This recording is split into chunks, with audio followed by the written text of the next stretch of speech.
Live streaming beginning officially. You guys can hear me. I can hear the computer, and everything should be good. Computer is lagging a bit. Let me get the microphone a little bit, and we will continue. So, you guys have already seen that video, I hope, regarding why I privatized all of my videos. Truth of the matter is, the channel, I don't want to do any of that nonsense beef shit anymore, but I really do like the live streams, and I genuinely think they're really fun to do. So I'd rather just focus on doing live streams, and that's about it. Yeah, I'll definitely upload. I'm gonna try to upload these live streams and see how successful that is. But the main goal is to just have fun with these live streams and to not really care about, nonsense really anymore. Like, if it's the occasional talk, sure, like, I don't mind that as much, but like, I really do want to keep these live streams a little bit more like chill, if that makes sense. So yeah, we'll see how it goes. We'll see if you guys enjoy it, and if not, then whatever. But I think you guys genuinely enjoy my live stream approach. Is just me complaining about nonsense a lot of the time in a funny manner. But we'll see. We will see. We will see.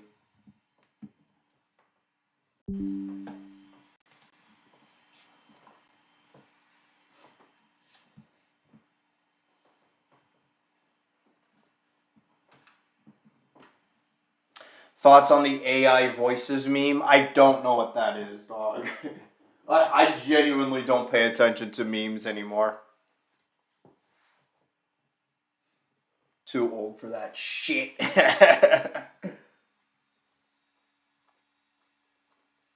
But yeah, I mean, I really do enjoy these live streams, and I think I genuinely get a lot of kick out of doing them. But like, yeah, the regular video format of like doing those commentary videos or those rant videos, it's just not worth it. There's just not much to really be gained from it, and I'd rather do these live streams, which I think are just more fun to do. I still find it ridiculous that a video about a 30-year-old getting roasted completely reworked this entire channel.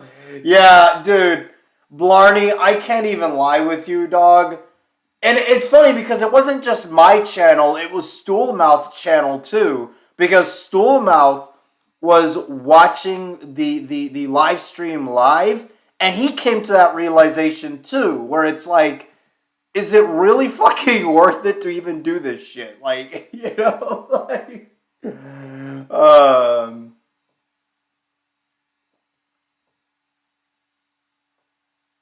I mean, I don't, Blarney, you could say it's ridiculous all you want, and to be fair, you might have a point, but like, dog, it's just not worth it, dog. It's not worth it.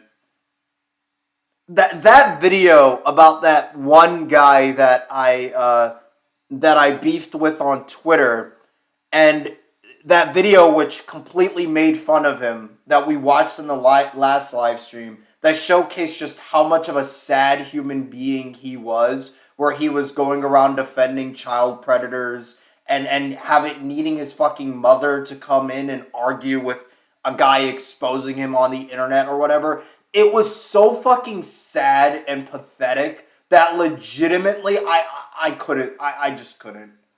I kind of made that realization that why am I even investing time in this shit? Oh, good lord. And then Stoolmouth deleted his channel, which yeah. I mean, in a way it might be ridiculous, but like, goddamn, son, it's pretty fucking depressing. I can't even lie.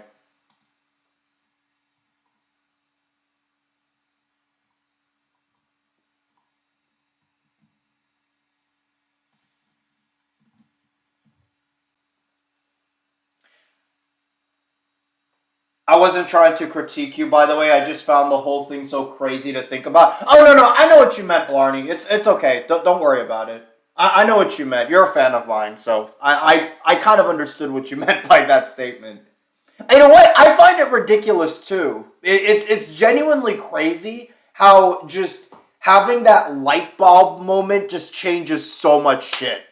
You know? And it's funny because Rourke sent me, a Breaking Bad meme, which was the funniest shit I think I ever saw. Where they sent me a meme where it's literally like how I expected you to react, right?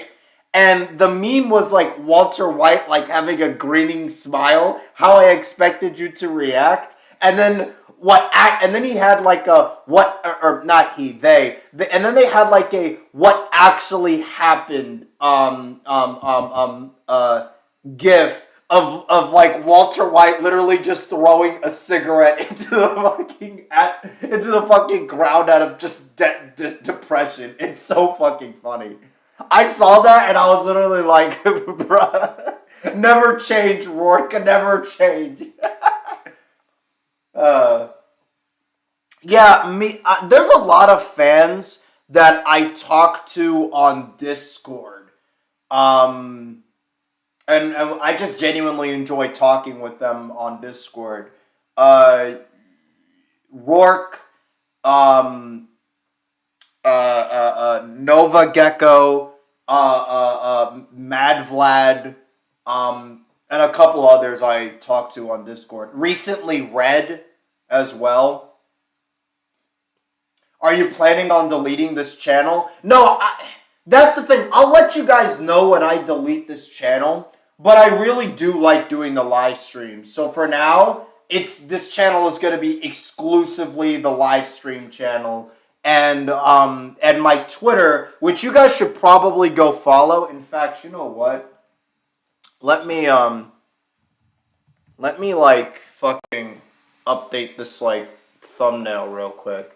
Because I think this thumbnail needs a little bit of an update.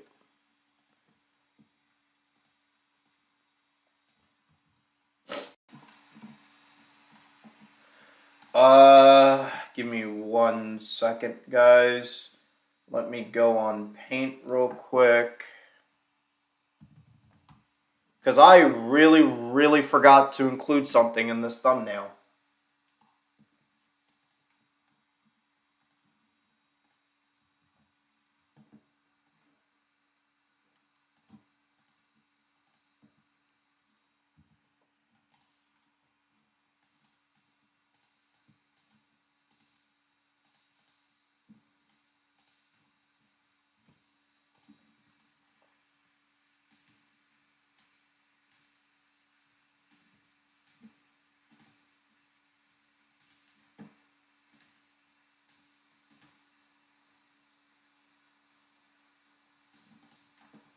Alright, we're going to save those changes, and I think that should update it on my stream as well.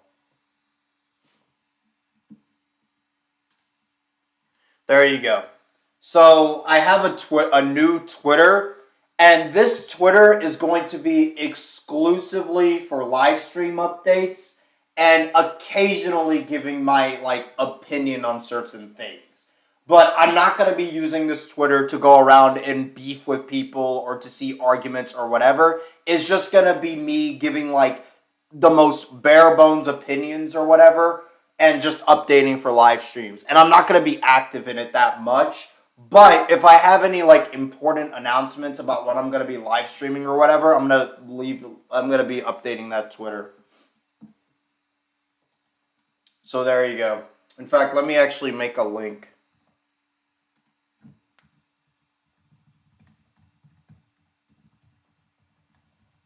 In the description. Don't worry, I'll let you guys know if I delete this channel. Which, right now, I don't want to because, again, genuinely speaking, I really enjoy the live streams. They're fun as fuck. Also, how's BJJ? I love BJJ. It's like my fucking life now. I pretty much go like 5-6 times a week. It is genuinely the most fun I've had in my entire life. The only issue with it is that, like, and it sounds funny saying this, but, like, the thing that's scary about it is that you could just be having, like, a fun time rolling, but they call sparring rolling, right? You can be having, like, a fun time rolling, and then all of a sudden you get injured, right? Like, you get severely injured that will put you out for months, and that's, like, the one thing I'm trying my best to, like, avoid. And one of the ways to do that is to just not roll 100% every single time, which takes some of the fun out of it, but I always just keep in mind that, like, either that or, you know, you can't do BJJ for, like, 8 months, which is not worth it, so, yeah. BJJ isn't even my main form of exercise now, because I think you should have, like, a good main form of exercise besides BJJ, and the one I do is swimming. I try to swim basically not every morning before work, but as much as I can before work, and it's exclusively to improve the BJJ. Make a video on why you love Etta and Eddie. That's the thing. I don't really need to make a video on that. I could just do it in these live streams. Yeah, I mean, Etta and Eddie is just a fucking is a fucking classic cartoon. There's a reason why to this day people are still talking about Etta and Eddie and making memes about it because it's genuinely fucking funny. I was thinking about doing BJJ or Muay Thai. Red, you told me you were 17, right? I would recommend, if it's still possible, you should try to see if you could do wrestling, like pure, like Greco-Roman college wrestling in high school. See if you could still do that, and if not, I would recommend you do BJJ first and then do Muay Thai. Because Muay Thai is pretty fucking brutal on the body. It really depends, honestly.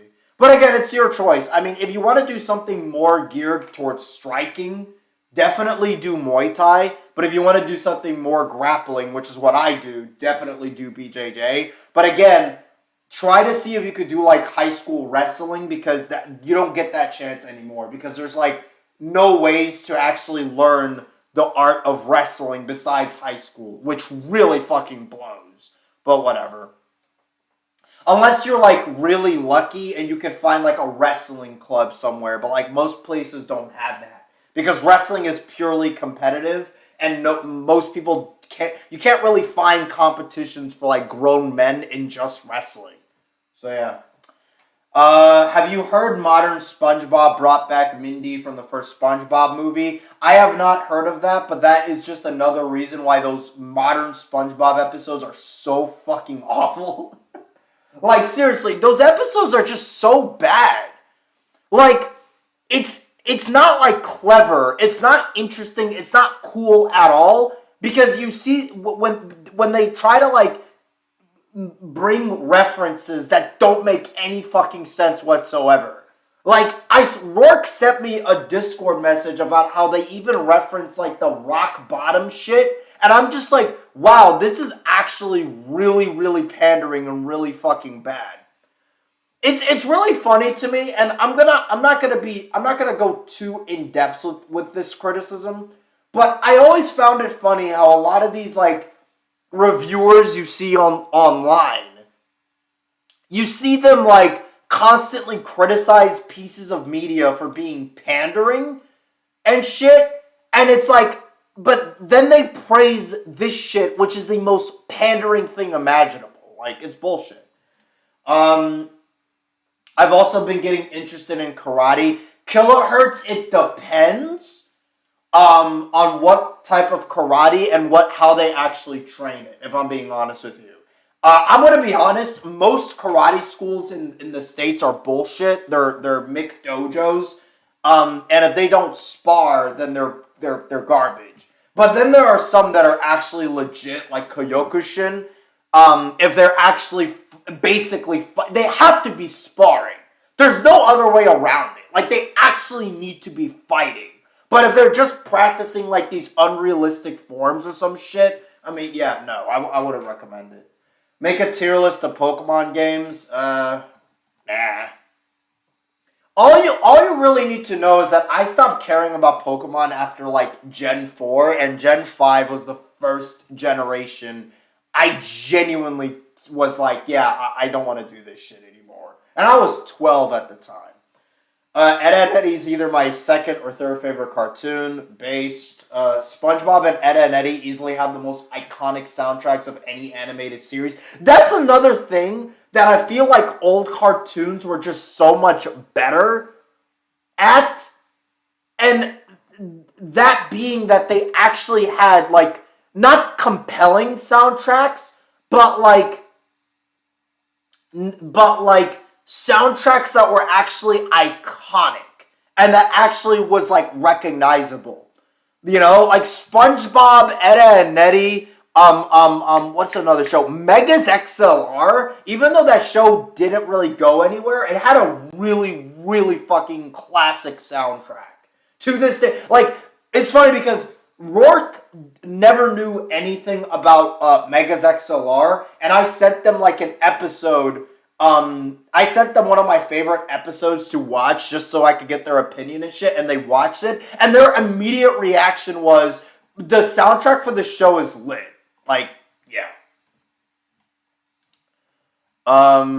Let's see here. God, there's a lot of people chatting, so I'm trying to keep up with the chat. Let's see here. That's just more proof that modern SpongeBob is very pre-movie and movie pandering. Yeah. I'm thinking of getting into martial arts too. I'm naturally a very agile person. Recommend BJJ. I think that is the best martial art to get into for beginners. And if you want something more like striking based, boxing, Muay Thai, anything that actually does legitimate sparring and exercise is legit. I hate Ed, Edd n Eddy Phantom Strider. Yeah. I mean, Phantom Strider, again, I'm trying to keep, like, the whole complaining about YouTubers thing to a minimum. He seems like an alright dude, but God, his reviews are so fucking bad. Do you regret not doing high school wrestling? Yes. I absolutely regret not doing high school wrestling. Absolutely. Which is funny because at my BJJ gym, everybody there says that I'm, like, even though I never did wrestling, I'm like, I was naturally built for it. Like, there were some guys who were, like, judo guys, right? Where they did some judo that I rolled with today. And they don't train at my gym. They train at another gym nearby. They just came to spar. And they train in judo and in BJJ. The guy literally asked me, like, hey, are you a wrestler? And I was like, have you ever done, like, wrestling in high school? And I responded with, I'd never done any wrestling. And he was shocked by that. His response was literally like, bro, you're, like, getting double underhooks. You're able to go for, like, a single leg takedown. Your stamina is really good. Like, you were built for wrestling, in his own words. And yeah, he was a really nice guy too. I got a couple taps on him, and he didn't get any taps on me. But all joking aside, he's a really, really nice guy. Good kid. He's like 19 or 18, I think. Yeah. How did they get Scarlett Johansson back, or is it just cameo? Mindy was supposed to be a one-time character for sure. SpongeBob episodes did get better when the creator came back, but he unfortunately died in 2018. Rest in peace. Created specifically for the movie. Hey, remember this thing from when we were worth a damn? The post-sequel SpongeBob in a nutshell, true. Not everyone, some people don't like modern SpongeBob pandering. That's the thing. I've noticed this. If you praise the modern SpongeBob episodes, like, and it's, here's what I will say about the modern SpongeBob fans that I'll give them some credit for, okay? They are at least consistent in their opinions. Even though I don't agree with their opinions at all, and I think their opinions are fucking garbage, they are at least consistent in what they believe in, because a lot of those guys hate season 1 of SpongeBob. If they were guys who loved season 1, but also loved these episodes, I would literally be like, how?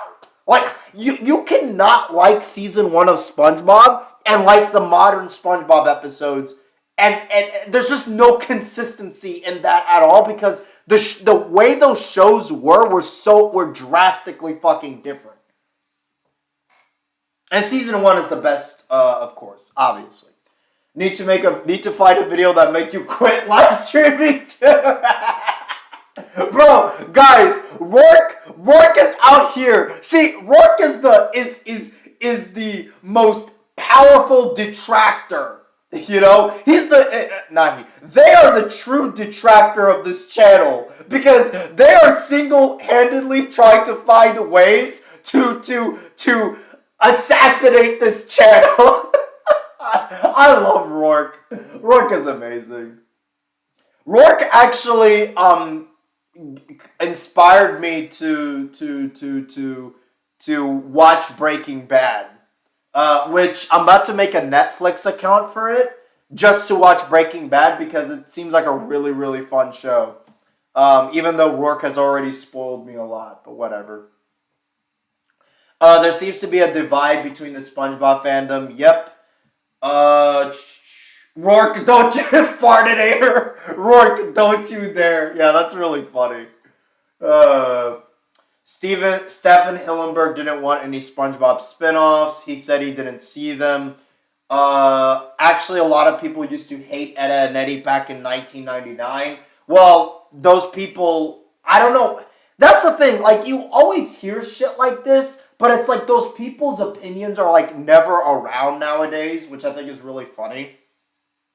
Is that actually true though? Because I was under the assumption that Ed, Edd and Eddy became like an instant hit when it came out.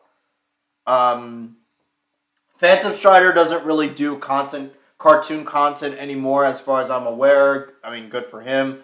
Red, I gotta become Kurt Angle, more or less, yeah. Dante, I'd love to do wrestling, both versions here in New Zealand, but you only get classes in the big cities here, which is BS. I'm going to be honest, Dante, that's just society in a nutshell. Like, you want to do anything fun, you have to be near a city. It's bullshit, but that's just how it is. Like, even with BJJ, like, if you live in a rural area, good luck finding a gym with a teacher who's, like, at least a purple belt. You're probably, like, at best going to find, like, a blue belt. Maybe a late blue belt teaching the gym, but, like, there's nothing wrong with that, by the way. I mean, BJJ is a very complicated martial art, and it's very new, so sometimes they just kind of see what they can get, but it really depends on the teachers. But me, I was lucky enough to where my gym is... in my gym, I'm taught by a brown belt and 2 black belts, and, like, a couple blue belts. So, let's go. I've already told you guys the rankings, right? It's white, blue, purple, brown, black in that order. It can take like 10 years to get purple. It really depends on time spent on the mat, how much you progress in the art, because they don't just hand it out to you based on attendance. Like, you actually have to showcase skill. Time spent on the mat, how much you progress in the art, consistency, and just seeing how many, if you can avoid injuries, you know. There's really no other way around it. It depends on how good you are. Exactly. Yeah. And also, I think part of it is also just how good you are at, like, explaining the shit to people. Otherwise, you just don't get promoted. Again, they don't promote you based on attendance. They promote you based on skill, which is legit.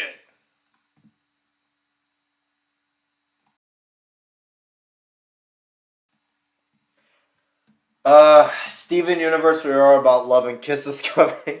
I actually think this might be a hot take, but I honestly think Steven Universe is kind of overhated. Like, it's definitely not. I don't think it's like. Don't get me wrong. And me and Rourke has had this conversation a lot on Discord. I don't think Steven Universe is a good show by any means, and the show definitely sucks. Like, I'm not denying it, but I also don't think it's like the worst fucking thing ever, and there are some fucking positives about that show that people are not willing to give credit for. Didn't you say in the past that Steven Universe was trash? Yes, it is trash, but it's overhated. I think even back then, I used to say that the show was overhated. Like, shitting on Steven Universe is like the most, like, milquetoast, wannabe edgelord, like, opinion imaginable. Because, like, it's definitely not a good show, but it's not as bad as people say it is. And honestly, yeah, like, it just comes across to me that a lot of people who hate the show are just doing it to be edgy. Like, who cares? I will stick to this, and this might be a hot take. I think Adventure Time is worse than Steven Universe. That show is actually incoherent.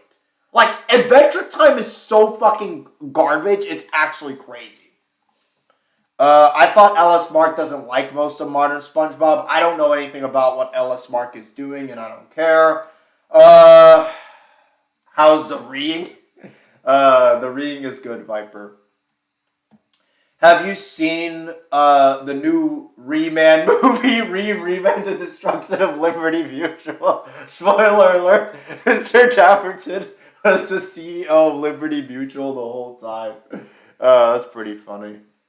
I remember I met someone who was a purple belt, and they said it's the black belt for most martial arts. Bro, a purple belt in Brazilian Jiu-Jitsu, like, if you took a purple belt in Brazilian Jiu-Jitsu and, like, a third-degree black belt in, like, karate or whatever, and have them fight, assuming they are the same weight and they have, like, the same level of conditioning, all else equal, the purple belt will completely trash the karate guy. Like, it wouldn't even be a fight. Honestly, I could even see some blue belts just completely manhandling the karate dude. Honestly, even white belts. That's how, like, karate, especially in the way it's taught in the States, is just not a good martial art unless it's something like Kyokushin, which actually is pretty deadly. But, like, you saw this in the first UFC where Royce Gracie, who only knew BJJ, was beating guys like Gerard Gordeau, who was a legitimate striker and much bigger than him. And now granted, it was a difficult fight, but it was like a fight where he had no problem beating. Just go watch the first UFC. Royce Gracie, this guy who was 180 pounds, small dude, looked like he worked in an office, just had his gi, was clowning guys just because they couldn't deal with his Brazilian Jiu-Jitsu at all. I dare you to watch a Ponder Sprocket video again? No, thank you, Rourke. The last time you watched it, you said it was an endurance test and you quit within 3 minutes. Let's see if you can beat the record. No, thank you. I'm good. I'm never, no. Fuck Liberty Mutual. Bro, those Liberty Mutual ads are so goddamn obnoxious. Like, it's crazy. Would you say that Steven Universe is better than Gumball? No. Gumball is bad, and there are many things about it that I genuinely don't understand, but it has way more positives to it than Steven Universe has, and I think it's just a more coherent show than Steven Universe with just better writing. And honestly, with Steven Universe, there are so many things that need to be fixed about the writing for it to be a good show. Gumball, the only issue I have with Gumball is that, like, Gumball's character is so inconsistent. Like, it's like they don't care about making him into an actual character, and that's what really triggers me. That's what really triggers me about Gumball. It's really dumb, and like they do like a lot of gimmick repackages to characters in the show where they try to like change the character up, and it just ends up making the show a lot more fucking cringy than it should be. And obviously there are those fucking whack ass episodes where they try to appeal to internet people. Those are my issues with Gumball. But like, I feel like Gumball would be a much better show if they like focused on just trying to make an entertaining cartoon with consistent characters. Because I will say this right now, I think Nicole Watterson from the show, she is the highlight of the show. Every episode revolving her was immediately were the best episodes because she was the most consistent character. Her character from season 1 was like the same character like throughout the entire show. It barely changed, okay? She was the most consistent character, she was the most enjoyable character, and she had the most enjoyable plot lines. And that's what I think about Gumball. Rourke, but I don't think me and Rourke disagree on anything regarding Gumball, by the way. Let's see here. Also, the only people who shit on Steven Universe in 2023 are weebs who enjoy shows that are a million times worse. That is true. That is true. I've noticed that a lot of anti Steven Universe people, like they're weebs of like the worst fucking like anime imaginable. It's crazy. OMG, Steven Universe is trash. Most unique opinion. Is Adventure Time worse than Flapjack?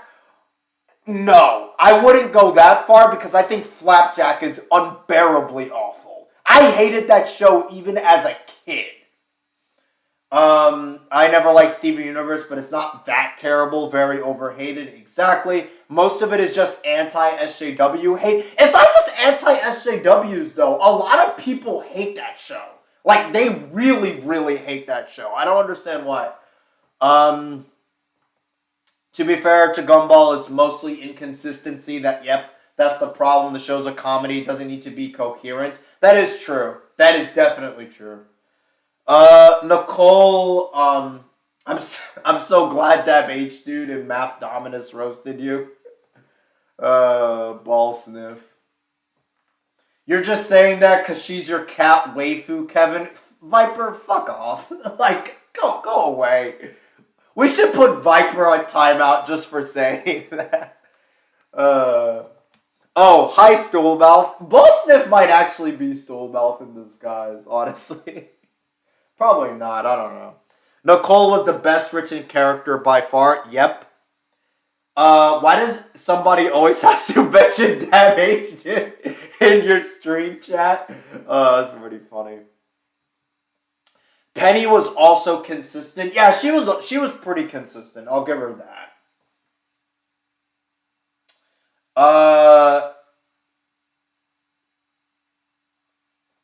Yeah, but that was my main issue with Gumball. It's just so fucking like, ugh. It could have been a much better show, but whatever. I wonder what makes Steven Universe bad. What makes Steven Universe bad? Characters could get really, really fucking annoying. Mostly Steven early on. Writing is really bad. There's no actual villain to the show that's like consistent at any way. Like the show literally would just spout like a major plot point and then forget about it for like 10 episodes. It's crazy. And yeah, those are like my main issues with the show. I'll be honest, I think the show got better later on, but it's still a bad show. I'm not gonna pretend that it isn't, but I'm also not gonna act like it's the worst fucking cartoon ever, like what a lot of people on the internet are doing. Watch this timestamp about what Adventure Time's story became like. God, I really hope I don't get copyrighted for this shit. Because I'm actually trying to preserve these live streams now. And also, we have 26 people watching. That's crazy.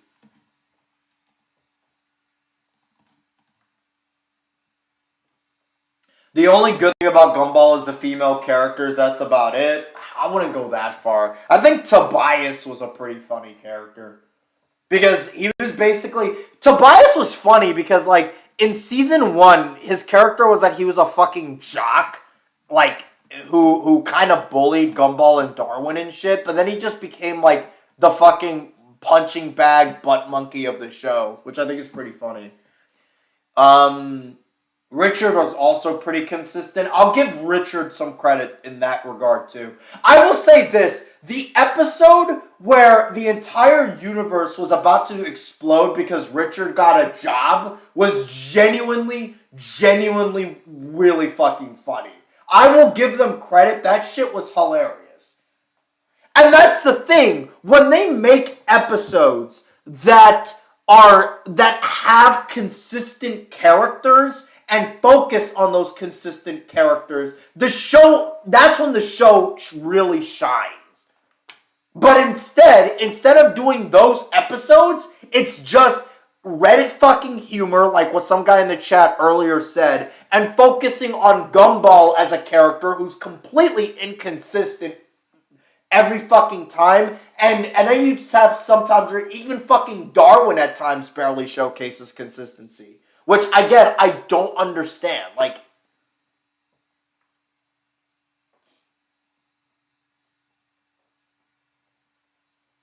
literally every time the show focused on like Richard or Nicole or any of the characters that were actually consistent in how they were written, the show shined. And that's, I think, that's really what I think the show really needed more of.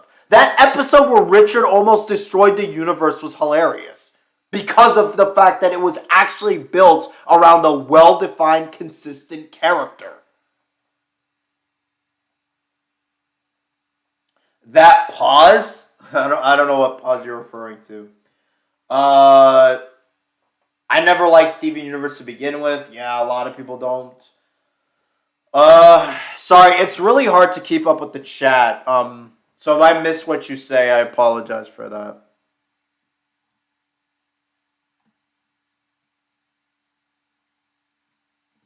But yeah, like, one of the reasons why I think Adventure Time is just so fucking awful.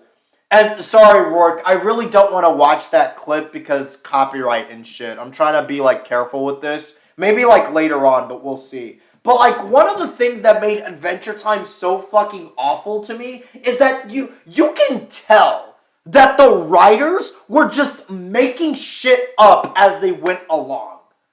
There was no coherent consistency in any of the writing for that show.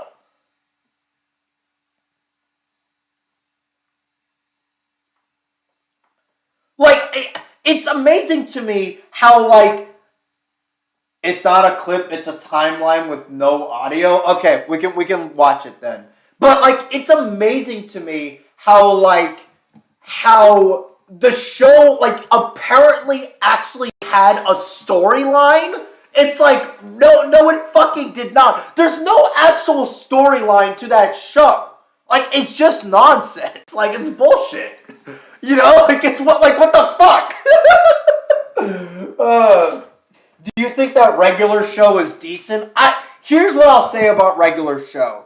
I think regular show was fine when it was just Mordecai and Rigby being slackers and then getting into fucking misadventures. That's when the show, early on, the show peaked. And that's when it was at its funniest and at its most enjoyable. But then when they actually tried to have, like, storylines and shit, it became cringier and cringier and cringier to the point of it just becoming, like, pretty fucking boring. I think regular shows stopped being, like, good after the movie. I would say so. Like, the regular show movie was pretty much when it peaked. That being said, even those episodes that came after the movie is still better than all of Steven Universe, all of Adventure Time, and all of, not all of Gumball, a lot of Gumball, which I think is fucking hilarious. Actually, no, I take back the Gumball thing. I wouldn't go that far with Gumball. And yes, I think regular show. See, I think Steven Universe is underrated because I think the show gets a lot of hate. I think regular show is overrated as fuck. A lot of people give that show way too much credit now. Like, it's fine, but I mean, it had a lot of fucking problems. And again, I think the show early on was when it was at its best, kind of like SpongeBob. Anyways, let's see that clip that Rourke wants me to check out.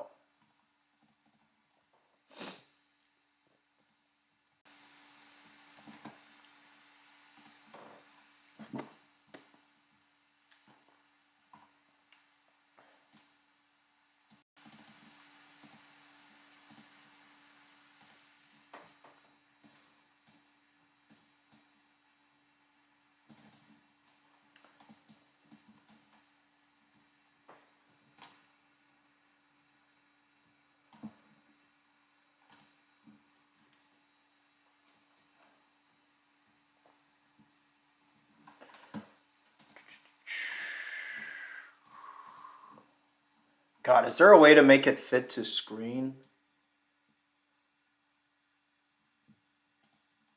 Okay, there you go. All right. What was the timestamp here? It was 2:03 to 4:21.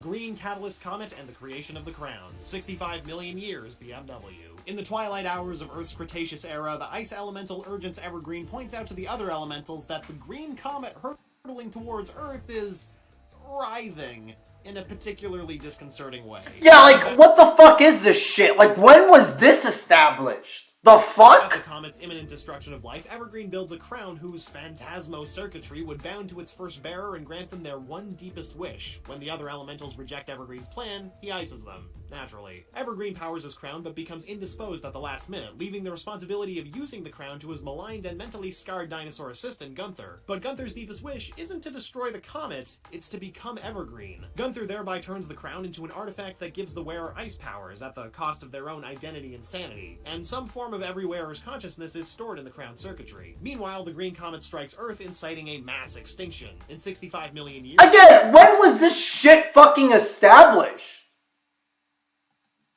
Like, what? Like, what the fuck? The catalyst force introduced by this comet would become the Lich, a monster who vows to extinguish all life. I gotta say this right now. The Lich has gotta be one of the worst villains I think I've ever seen in anything.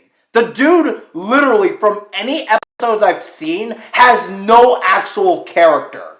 It's literally just, I want to destroy the world because I'm evil. That's the Lich. Vampires appear over 7 million years BMW. According to Hunts and Abadir, vampires predate humans on Earth. The demon Abadir has previously been on Earth since its origin. We don't know when he takes over the rule of the Nightosphere, so for convenience's sake, let's just say it happens around now. Orgalorg banished to Earth. 10,000... Yeah, again, they don't even address this shit. It's literally just nonsense upon nonsense. 5,000 years BMW. Another inhabitant of the aforementioned primordial monster soup was Orgalorg, the breaker of worlds who tyrannically ruled the solar system for eons. Between 10,000 to 5,000 years ago, Orgalorg attempts to intercept a catalyst comet and absorb its powerful essence, but Abraham Lincoln, the king of Mars, sends What the fuck? Grodd to stop him with a sweet flame sword. Oh yeah, there's already an advanced society on Mars, and everyone important there is apparently immortal. Anyway, Grodd banishes Orgalorg to Earth, where Orgalorg forgets everything, including his own identity. The gravity of Earth squashes Orgalorg into a penguin, who's eventually renamed Gunther by a future crown wearer. What the actual fuck? This is horrible.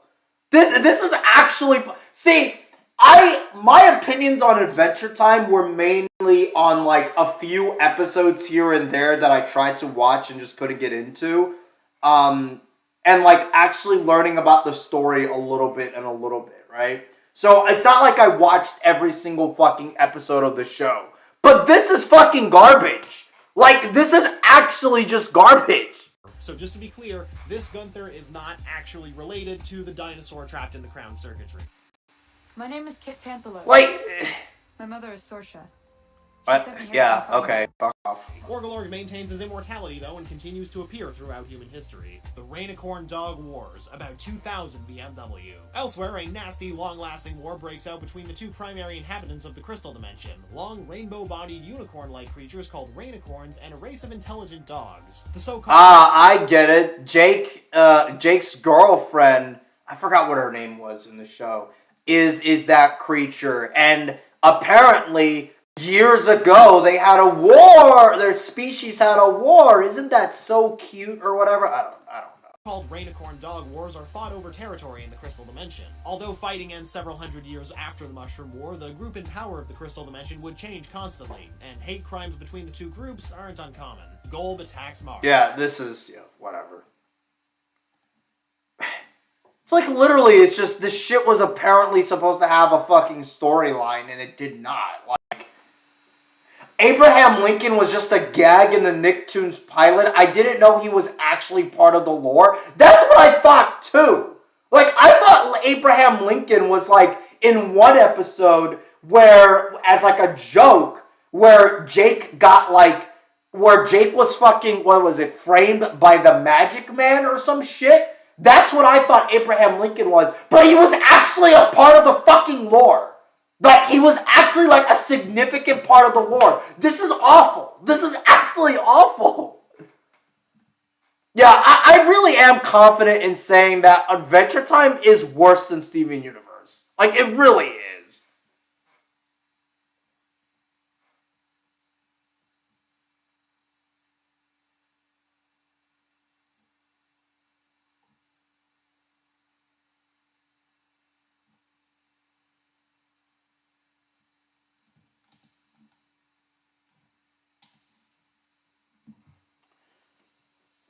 The big problem with Adventure Time is that it's so inconsistent. It's not even just that it's inconsistent, it's incoherent. They literally, the writers of the show, it wouldn't surprise me, and I'm not saying this to insult the writers, right? I'm just bitching about the show in a very exaggerated manner. So obviously, they seem like the coolest people imaginable, right? But like, I genuinely feel like the writers of the show just kind of like stapled shit, like, unhinged, ridiculous shit onto like a bulletin board, and we're like, what should the next episode be about? Boom! That, and then just point to whatever's on the bulletin board and just make that into an episode. Like, all respect with the writers, by the way. I say that with all due respect. But, like, come on, dog. Thoughts on Symbionic Titan? I've never seen that show, but apparently it's actually really good and underrated, but whatever. I don't really have the interest in watching cartoons like that anymore, so whatever.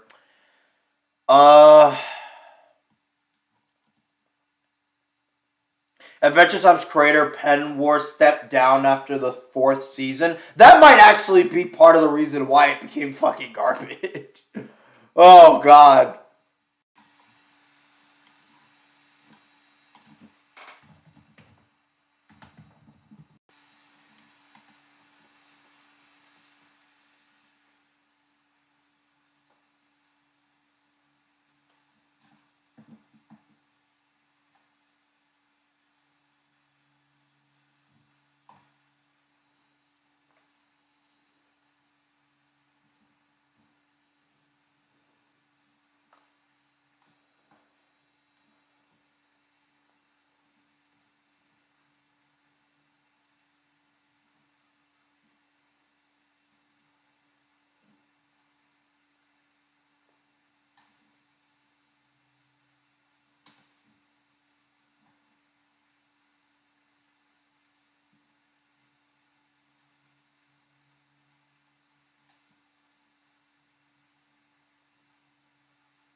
Let's see here.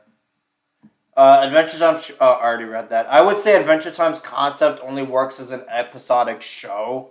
Pretty much, yeah. You can't make a storyline with that shit. Cringe. You're cringe, Kevin. LOL. I love you too, Lizard. Well, to be fair, Kevin, when people constantly say it's good and underrated, it's probably just mediocre garbage. True. Screw Cartoon Network. Johnny Bravo and Space Ghost are the only shows for chads like me. I've never watched Space Ghost, but yeah, Johnny Bravo is fucking legit. Yo, that's funny. In quotes. Yo, Kevin, remember the time you beefed with Dabby? Two dudes going around having magical adventures in a magical land doesn't scream having lore. It could, but like they just were so nonsensical with it that it just did not matter. Like it's bullshit. Have you seen Bluey? I have not, and a lot of people say that show is good and really entertaining. So I mean, I don't know. I mean, I could go and watch it, but like I'm not gonna watch a fucking preschool show, dog. I'm good. Yo, Kevin, did you hear about Debbie roasting your hairline?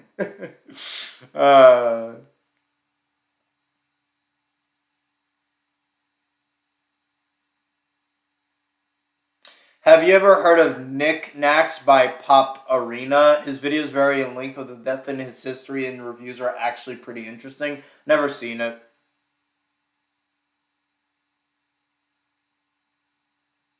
Hot take: Dora the Explorer gets way too much hate. Dora the Explorer is a show geared to 4-year-olds. Of course, it's not gonna be like. Of course, it's not gonna have any form of quality whatsoever. I don't understand people who critique little kid shows. I don't get it at all. Like the shows are literally designed for and I'm not saying this to insult 4-year-olds or 5-year-olds or whatever. Like at the end of the day, they're human beings just like us, right? But 5-year-olds are not going to care. Their standards of quality are zero. You can literally dangle keys in front of their face for 5 minutes and they probably will find some enjoyment for that shit.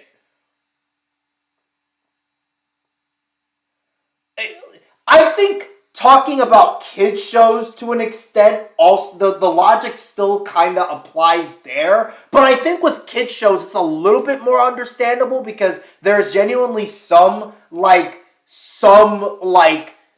there's some value I think adults can have watching like shows like Edda and Eddie or like SpongeBob or whatever. But with Dora the Explorer, like, I'm gonna be honest, if you're someone who's like a fan of Dora the Explorer and you're over the age of like fucking 8 or 9, then if you're over the age, if maybe not like a 10-year-old, but if you're like a grown man and you find like enjoyment with like Dora the Explorer, then like dog, like come on, dog. Did you hear that Dab H-Dude got out of his bed and walked to get a glass of water and slept in his bed today? Oh my god, these comments, dude. Yo, Lizard. Yeah, Lizard's here. Hola, hola, soy Dora. Yeah, exactly. Swiper, no swiping. The fixation of children's media on the internet is so cringe. That is true. To be fair, if you dangle keys in front of me, I would find more enjoyment out of it than WWE from 2010 to 2019. The Thomas fandom needs to learn this, but they don't. Yeah, yeah, exactly.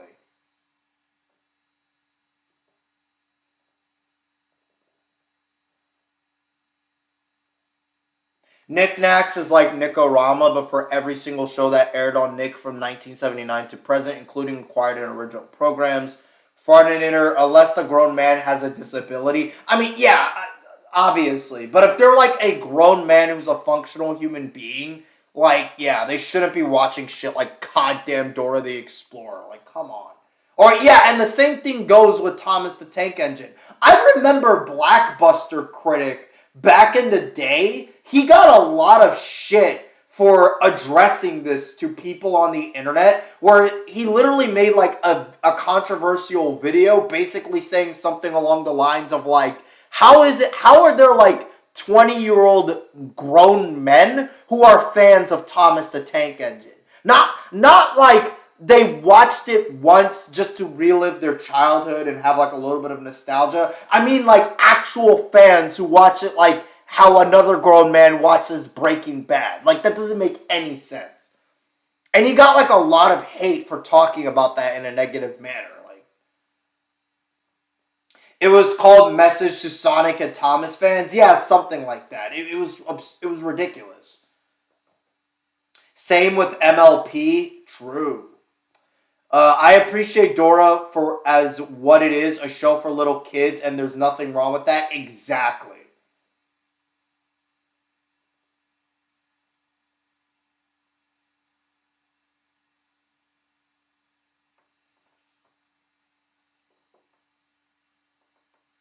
But yeah, like, this is why, like I don't understand why there are people who think this way. And it's the weird thing, it's becoming more common.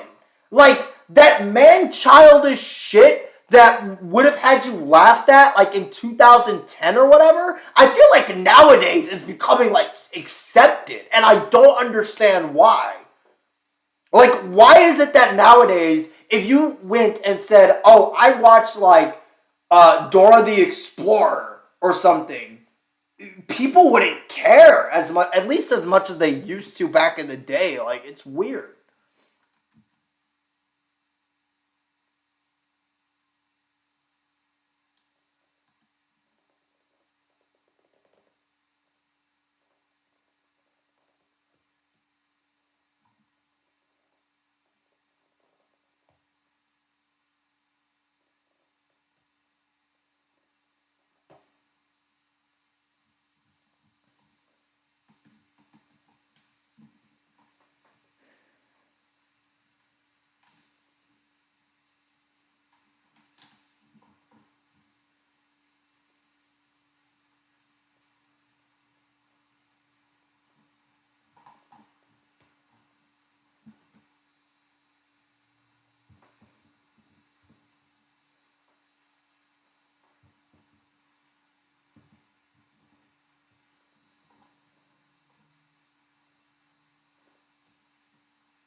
He also aimed it at Barney fans. Yeah, the same logic applies.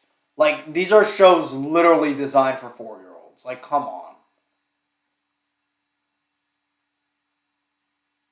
Like, again, if you're watching, like, a Barney episode or whatever, just for the nostalgic value of it, and that's the only reason why, that's fine. But if you're actually watching it to be entertained, yeah, no.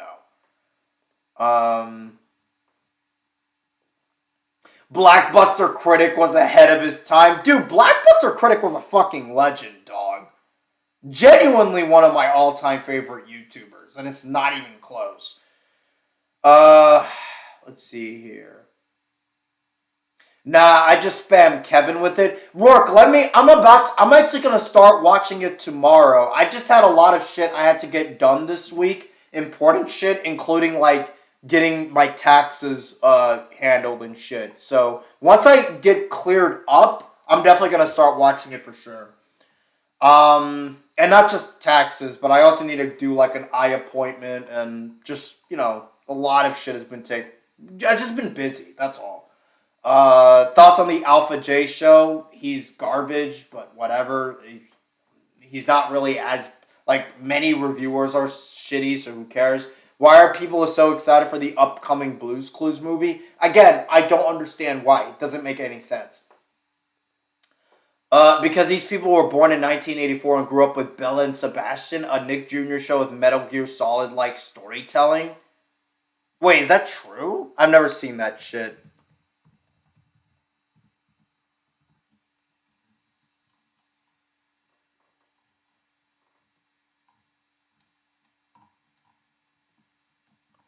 I'm Googling it right now, and the shit that comes up is like a fucking metal band. Honestly, I don't give a shit if adults unironically love MLP. It's not for me, of course. As long as they're not super annoying and / or creepy about it, then I don't really care. I think MLP is pushing it, but yeah, I mean, whatever. I would argue that it's still kind of a little kid's show, but it's not as bad as like Dora. When did you stop liking WWE? 2013, 2014, probably. Probably, honestly, before that. But whatever. It's been so long. I don't think I've really enjoyed wrestling since like 2007, 8. Guess people have low standards now? Yeah. Look at Gen Z memes, you will understand. True. I feel like watching MLP is way different than watching Barney or Dora, though. Like, those shows literally teach 4-year-olds how to count to 3. That is true. That is true. I will agree with that. So many people hated Barney, it wasn't even funny. True. Aren't Gen Z memes meant to be unfunny? Exactly. Barney teaches kids how to count. Dora teaches bare bones Spanish, and an MLP gets to sell toys, honestly. Wait, Kevin can drive? That's funny. Favorite and least favorite WWE wrestler? My least favorite wrestler of all time. That's hard because there have been a lot of shitty ones, but my favorite would probably be Edge. It depends. I don't know. I would really have to think about the least favorite one. Kalu is also extremely overhated. Again, I don't understand why people talk about these shows in a negative light. These shows are targeted towards 4-year-olds.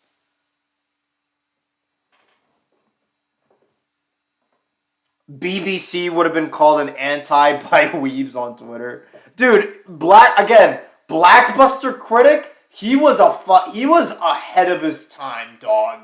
Genuinely one of the best YouTubers ever. Like, every single thing that he said back in the day aged like it aged extremely well.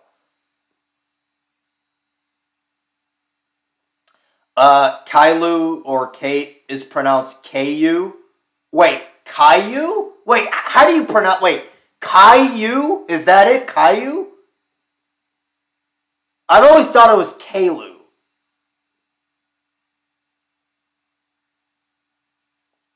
Caillou is perfectly fine for its target audience. Yeah. Also, I think Caillou hate is just really fucking funny. Again, I don't understand it though. The show's like, even if you want to say that the show is annoying, every fucking little kid show is annoying. Like, who cares?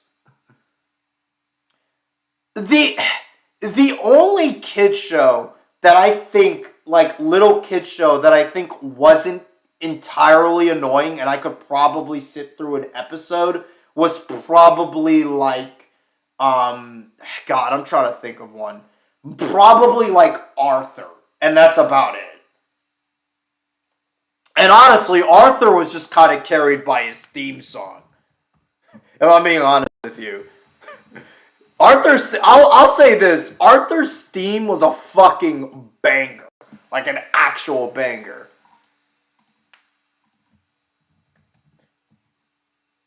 Every day when you're walking down the street, and everybody that you meet has an original point of view. And I say, hey, hey, what a wonderful kind of day. If you can learn to work and play and get along with each other. You got to listen to your heart, listen to the beat, listen to the rhythm of the streets. Open up your eyes, open up your ears, get together and make things better by working together. I love that theme so much. It's a simple message and it comes from the heart. If you believe in yourself, you believe in yourself, because that's the place to start. And I say, hey, hey, what a wonderful kind of day. If we can learn to work and play and get along with each other.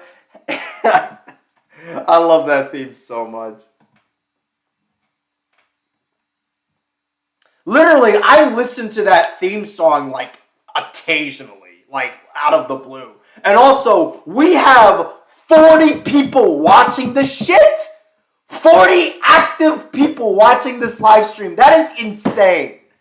I don't think I've had this amount of people before since like my original Professor Cartoons days, dog. Oh my god, that's awesome. That is really awesome.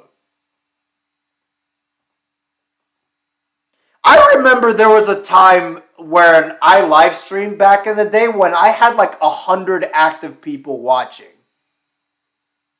Which I thought was crazy. Because there are many channels that have like thousands of subscribers and they can't even get like 10 people watching. And here I have like 40 people watching my live stream. Seriously, that means a lot, guys. I think you guys will really enjoy this new era of this channel. Okay, Rourke, I agree. I think Max and Ruby is fine for a little kids show. I can watch that. I can watch Max and Ruby. Kem. Every day when you're walking down the street, it's such a good fucking theme song. If you were held at gunpoint to watch a post-second movie SpongeBob episode, which would it be? Oh my god, no, I'm not even going to answer that question. That is way too fucking difficult. Oh no, we got terrible Kevin singing. Arthur is just Hey Arnold with a good theme song. In fact, both shows came out on the exact same day. Hey, Arthur really is kind of like Hey Arnold in a way. Arthur was okay, but I don't think the kids were realistic 8-year-olds. That's part of the reason why I think the show, for a little kid show, I could sit through it. Because the characters were way too mature for their age. But, I mean, whatever. Funny story, my mom once threatened to ban Arthur because me and my bro were arguing over something dumb after watching it. And she thought it was because we were picking up on Arthur and DW fighting. Yeah. Sibling rivalry. Hi, Kevin. The Kevin army has united. Also, goddamn. Also, your live chats were really annoying back then, not gonna lie. I can't even disagree with that, Lizard. There was like 5 people. Like, there was like the occasional person, like a few people who I genuinely liked listening to in the live stream chats. But yeah, like most of them were just people who are like, hey, remember, like we should beef with this guy. And I'm just like, leave the beefing to me. Like you guys are just kind of cringe. I'm sorry. Why do you think I roasted my fans a lot back in the day? Like, Professor Cartoons was epic. Bro Man was hilarious, but I still remember Mega Dupe TV the most. I love how I went through so many goddamn monikers. Like, how many fucking monikers did I go through? I was Ultimate Ranter, Mega Dupe TV, Bro Man, Professor Cartoons. Like, it's there was probably a couple others that I completely forgot about. Professor Cartoonster. fucking General Johnny Ree now. Like, there was just no care. Like, I would literally start a channel, complain about shit, delete that channel, and then just repeat for years. Your next name should be Heisenberg Productions. Oh, good lord. That's actually really fucking funny. Heisenberg Productions. Green 47 Pikachu. Oh my god. The fact that somebody actually remembers Green 47 Pikachu is so fucking funny to me. Do you guys know the story behind Green 47 Pikachu? So, back in my Professor Cartoons days, because of the whole Logan Paul shit that was going on, I thought it would be funny to make like a secret troll channel that was just about like, it was supposed to be like some fucking obnoxious Pikachu rant Sona that was just supposed to make like these obvious troll like rant videos or whatever, and I only made like one video regarding it and never touched it again. I actually now want to watch it. It's so fucking funny. Yeah, here it is. Green 47 Pikachu. Logan Paul did nothing wrong. Chill out, haters. Logan Paul. And the fact that I use Speak Audio to do this is really funny. Rourke, this is your only channel left. Oh, good lord. Person. He did not mean to start controversy in Japan. The people who are mad at him are being assholes to him. The dead body featured in the video was obviously fake. Since it was fake, there is no reason to get mad at him. Nobody was harmed in the making of that video. Not only are people being complete assholes to him, but YouTube themselves are being dickwads. They cut his ad revenue in half and canceled his YouTube Red series. Seriously, YouTube? Why don't you delete the videos criticizing Logan in the first place? What the fuck? These people are still bitching about Logan, even though he made an apology video. He is clearly sorry for what he did. But, in my opinion, he should not have to apologize for what he did. He faked the video. That is all I have to say. This is Green 47 Pikachu here, shocking the fuck out of your girlfriend. Suck my balls. The fact that that was my ending catchphrase. This is Green 47 Pikachu here, shocking the fuck out of your girlfriend. Suck my balls. January 2018. That is wild, dog. Oh boy. I think I was literally like 18 years old when I made that video.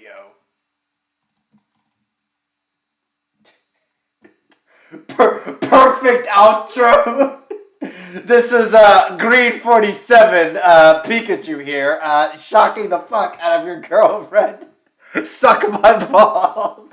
I love how with that fucking catchphrase, it's literally like saying something that is like it's literally saying something that's like supposed to be straight and then immediately ending it up with like the gayest thing that you could possibly say is just suck my balls.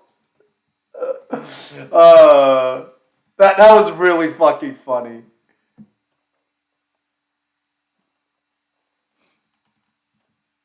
That's why I never that's one thing I never understood back in the day was when like a guy would literally tell another dude, "You should suck my balls," but also ridicule him for being gay.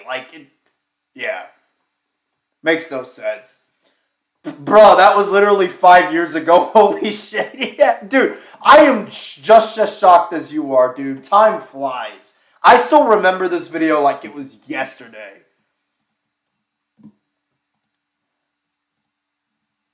It's crazy. No joke, this feels like a Newsgrounds rant in 2011. Do you think the Vince Russo hate is stupid? Yes, I do, but whatever.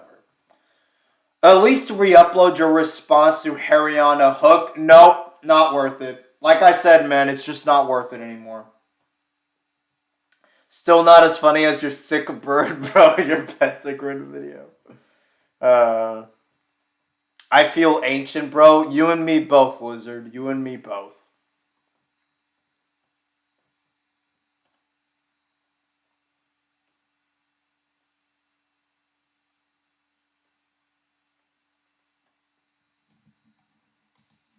What about the Mr. Enter video? I am considering that because genuinely speaking, I think the people who complain about Mr. Enter now are just obnoxious A-logs. But still, I'm trying to avoid that shit. Deviant cringe. It's funny because deviant cringe is like completely irrelevant now, right? Like, do they even make videos anymore?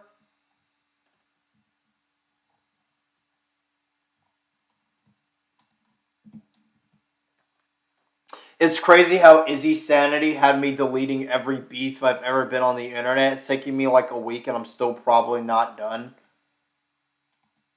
Wait, the Mr. Man, are you stool mouth? I think you're stool mouth. Yeah. Yeah, I don't blame you. That shit just isn't worth it. It's not worth even engaging with these losers anymore.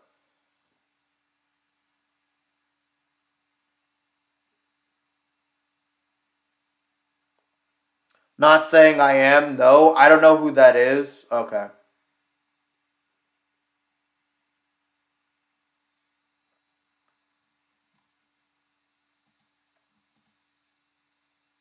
Ah, he never existed. Okay, I get what you're saying. I get the joke now.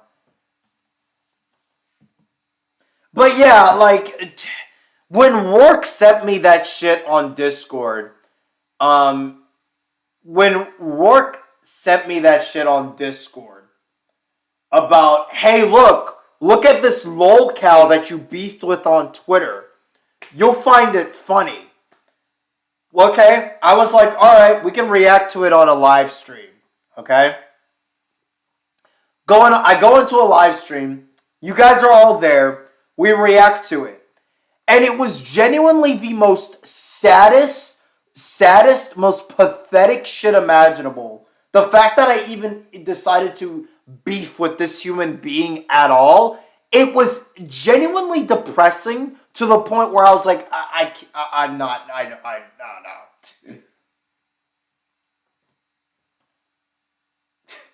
And it's funny because that shit translated over to Mr. Man here. It's so fucking.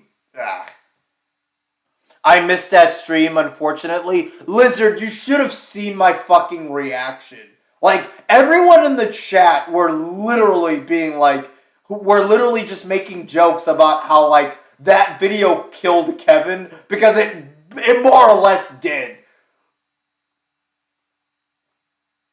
You are laughing a lot at you're a worthless parent and you have a worthless kid because it was a funny thing, but like immediately afterwards that laughter turned into genuine depression. Like I just couldn't do that shit anymore. Like I was like I literally laughed out of like insanity. Like why am I even wasting time with these morons? Like holy shit, dog. That's how sad that shit was.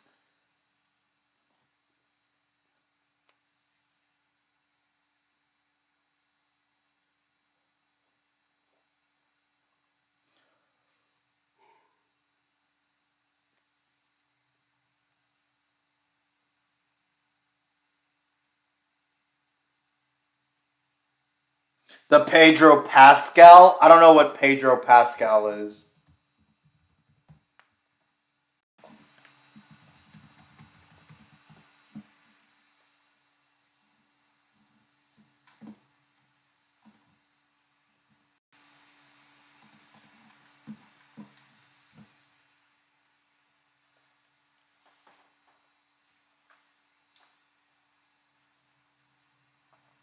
I don't mind doing these live streams though, because these things are actually really, really fucking fun.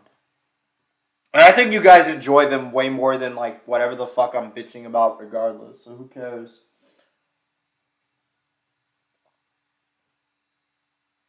But yeah, I mean, yeah.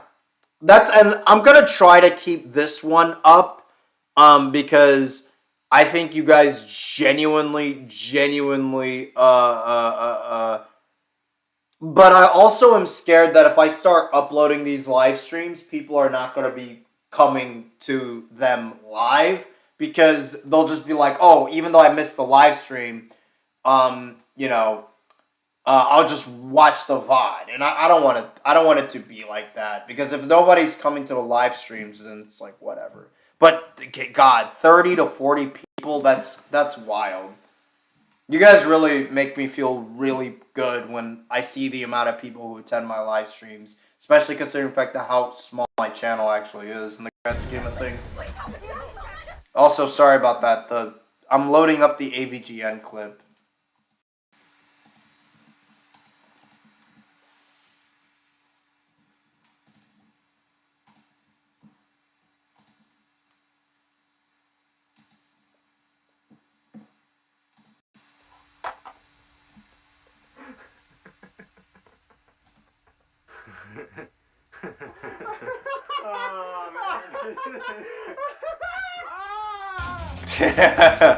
Yeah, that was more or less my reaction watching that shit. I love AVGN. AVGN genuinely is one of the few YouTubers who I think aged wonderfully. You know what's funny is that there are there are people who I work with who actually talk about AVGN, which I thought was really fucking crazy. Like, there was a guy who made an who I worked with, who was making an AVGN reference, and I recognized it immediately. He literally said, you know what's bullshit? Because he was, like, complaining about something at his job or whatever. Which I thought was really fucking funny. Also, guys, give me 1 second. I need to go take a quick piss break. I'll be right back.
Alright, I'm back. Honestly, what I could do is make a new little, like, image where if I ever go on, like, a piss break or whatever, we'll just be like, we'll be right back or something, probably using the bathroom, I don't know. You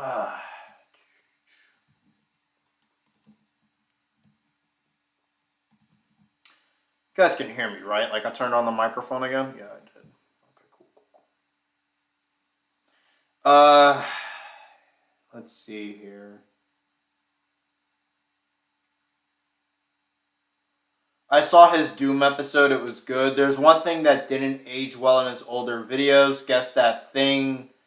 I don't know, man. He's the only gaming content creator I can stand at this point. Probably. Which I think is really fucking funny. I think it's really fucking funny that AVGN, to this day, is probably still one of the better YouTubers. Even though I haven't really cared about his content in literal years now. And I think his content has gotten pretty fucking obnoxious. But whatever. Do you hate sushi? The reason I asked it because I know you're not the biggest Japan fan. I mean, I don't hate Japan. I like it as a country. It has a great culture and everything. And the Japanese are a hardworking, amazing people. I have friends from Japan. I just hate like some of the societal bullshit that structures that is in Japan's like systems and shit.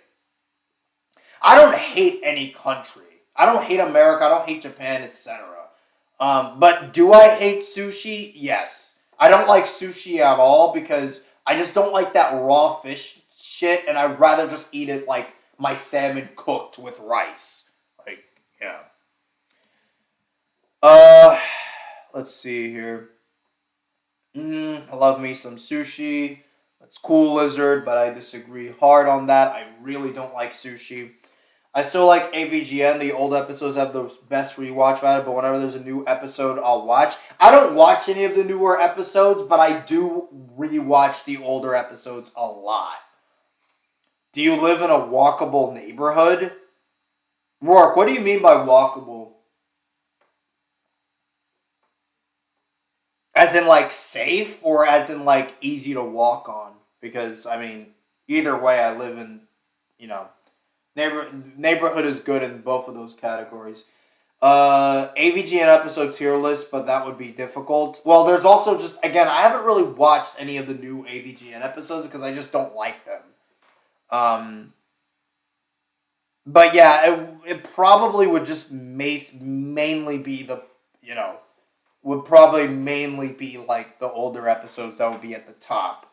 I think, here's what I'll say this. I think AVGN, he was at his prime, like his videos were at their best when not like super, super, super early on, but also not the newer episodes. It's like that middle transitionary period, I think, was when AVGN was at his best, if that makes sense. Does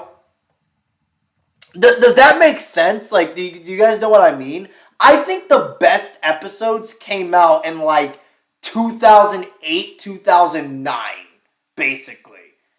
Not 2007, not 2006. Like 2008, 2009, 2010. I think were the best episodes.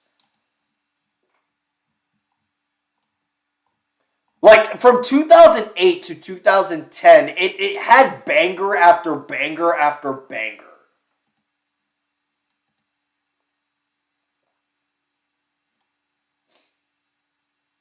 Atari 5200 to the Tiger games were the best years, in my opinion. Well, that's a giant fucking list of years. Because that's like 2007 to 2013.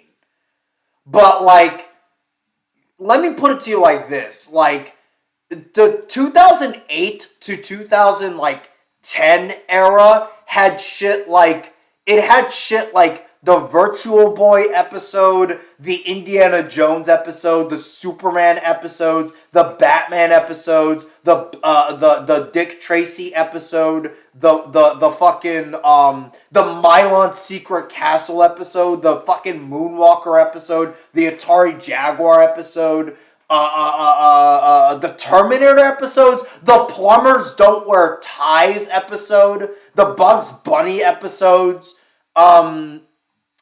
yeah. The 2008 to 2010 were genuinely the best era, I think. Because that's when, like, the best of the best was coming out. You just had banger after banger after banger of just enjoyable content of seeing AVGN complain about gaming. Like, the Plumbers Don't Wear Ties one is probably one of my favorite. Because it's that game was just such a clusterfuck, and he made jokes at its expense in every single moment. Where did you learn to do jujitsu? There's a gym in my area nearby that I go to pretty much every day. Bro, 2007 had a lot of classic episodes. 2007 wasn't a bad year, don't get me wrong. I just think that 2008 to 2010 was like AVGN's like prime. Like, this was when his best content was coming out.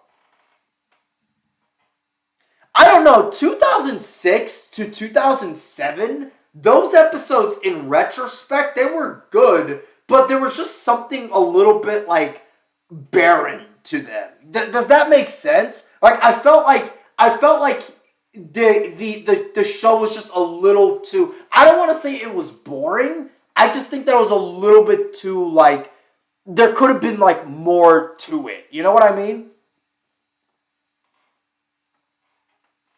And I think the 2008 to 2010 episodes were like the ones that really understood that and took AVGN to its like best in terms of like content, and even and honestly it was just the funniest episodes too. Like the Mylon Secret Castle one. Mylon Secret Castle! More like Mylon shitty asshole! Like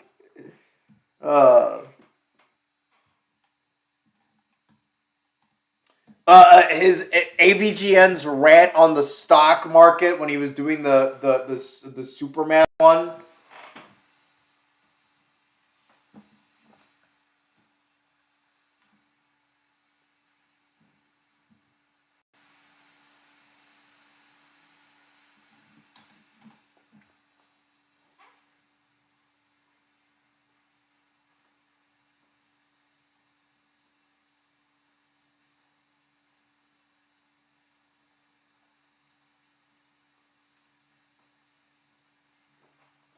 AVGN 2007 AVGN had Bugs Bunny's birthday blowout, Ghostbusters, Nintendo Power, etc. I'll be honest, Robert. Again, those episodes are good, but I genuinely think there's something barren to them. That the episodes that came later on just don't have that same issue. I don't think Bugs Bunny's birthday blowout is on the same level as Bugs Bunny's Crazy Castle. Because I think the Crazy Castle one was a little more chaotic, and I think that's what made it more enjoyable to watch. Yeah. I think AVGN is genuinely one of the only reviewers who was able to make skits work really well. Like, with every other reviewer, the skits are just unbearable to sit through, but and I'm mostly referring to AVGN in his prime, right? AVGN in his prime, though, when he was actually good, his skits were funny. They were fun to watch. They were fun to sit through. His fight with Bugs Bunny in the fucking Crazy Castle shit was classic.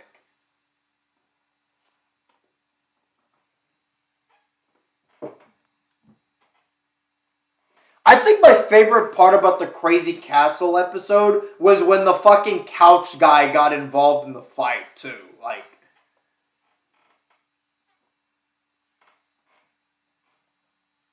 was Ben the Looney a good reviewer before his weird pedophilia? No.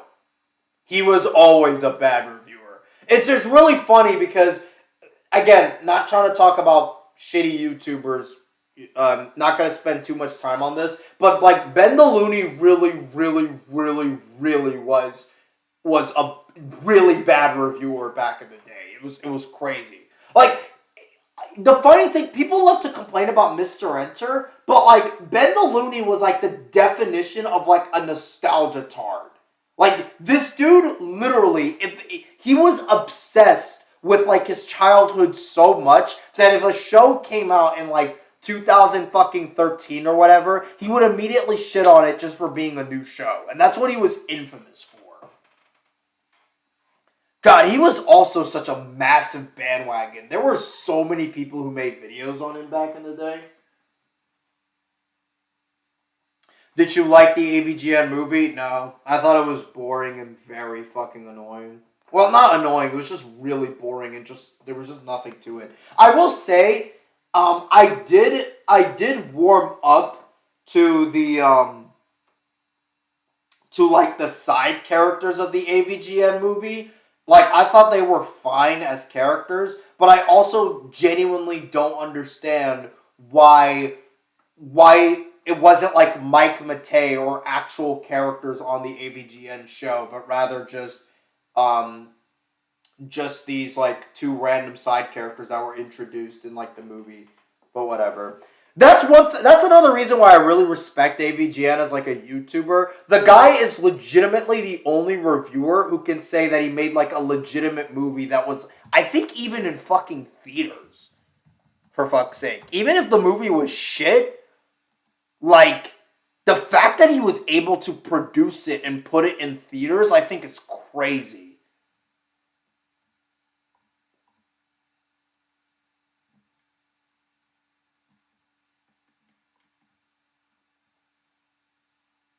Yeah, James Rolfe is a fucking Chad, dog. He's a fucking Chad. Which YouTuber has the worst hate bandwagon? I don't know. I mean, that's a really hard question to answer because, like, there's just been a lot of YouTubers and throughout all of his history and shit. But nowadays, it probably is Mr. Enter. Because nowadays, it's literally like, if people complain about Mr. Enter now, they're just a fucking A-log. There's really no other way around it.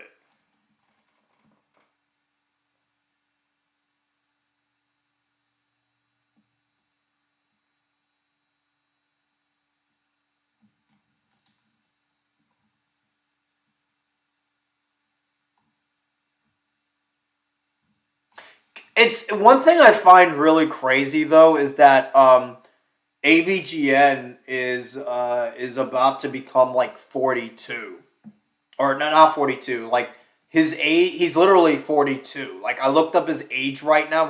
He's basically an old man. When he was making those AVGN videos, he was literally like my age, which is crazy. And that's another thing. Unlike a lot of reviewers, like AVGN's job wasn't just like fucking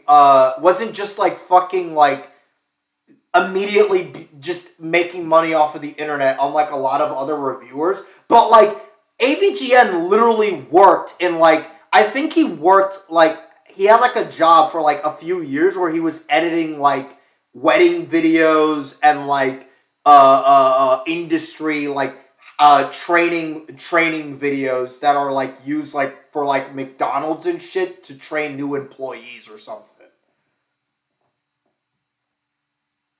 And he worked in that for like a few years before doing the internet shit.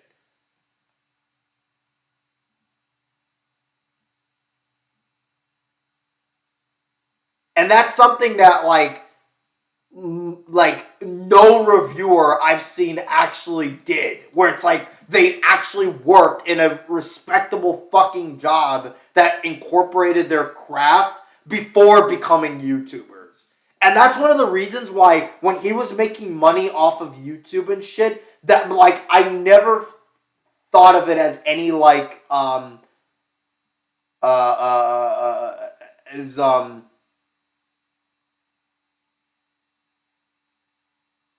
yeah, I never thought of it as any, like, nonsense bullshit, unlike guys like the Nostalgia Critic or whatever, who clearly don't know how to plan shit whatsoever. And the thing is, AVGN definitely isn't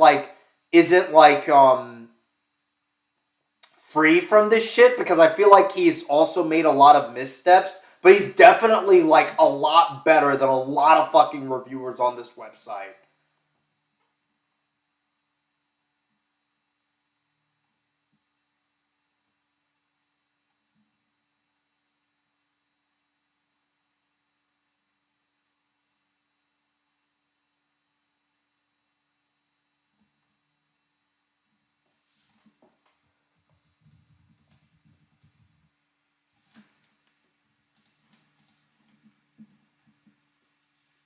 He was an ad editor? Yeah, I think he was at one point. He was an ad editor.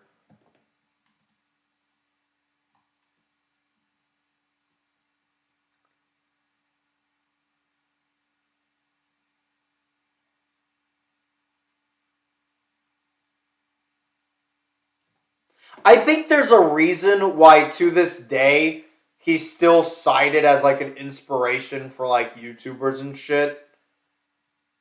It's funny because he's still cited as an inspiration to YouTubers, but he's still better than like 99% of YouTubers, which I think is really fucking funny. Like, you would think that it would have evolved like beyond the point, but no. And also, his reaction to the Ghostbusters shit in 2016, I wish more people would have the same reaction. I was so sick, and you guys can ask Rourke this, right? I was so sick and tired of people complaining about Velma, that show that was clearly designed to be terrible. And it's like, I don't understand why people are talking about this show. Why are people complaining about this?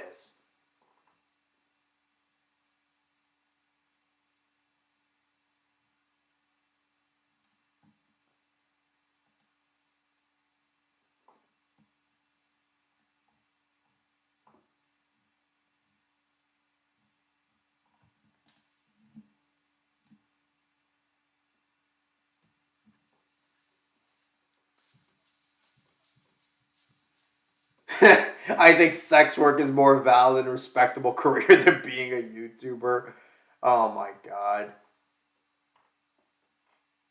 I mean, the sad thing is there's a fucking market out there for it because a lot of fucking men are just in a sad fucking state of affair. Can we just talk about how grown men now are just sad beyond fucking belief? Like, I don't know how to fucking describe it. They're literally people my age. You would expect a person my age to be working like a full-time job and like trying to become like people, like grown people outside of like their parents' house or whatever. And I still live with my parents, but I can move at any time. I'm only doing it just to save fucking money, right? I work a 9 to 5. I have like fucking a lot of shit I do on the side. I have like a lot of plans and stuff, right?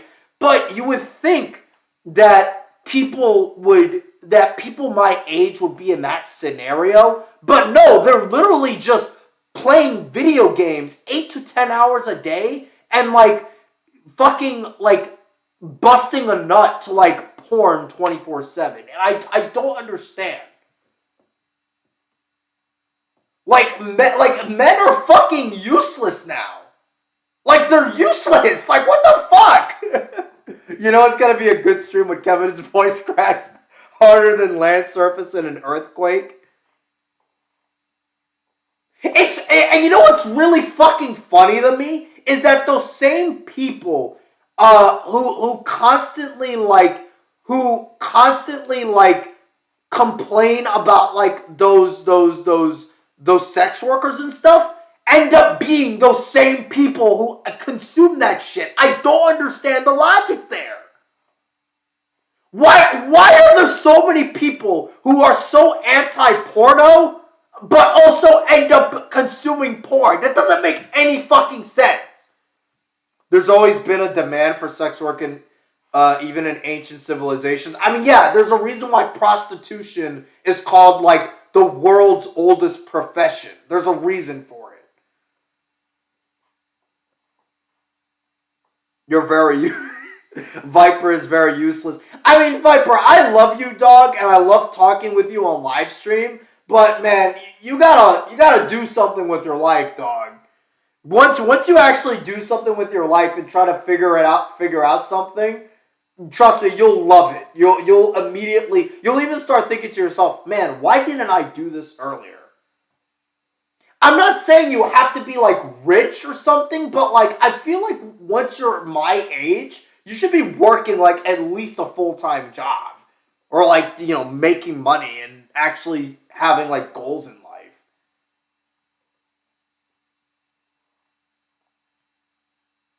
men are useless. They fucking are. There are too many people my age who are like, who literally do nothing. Dude, they do nothing.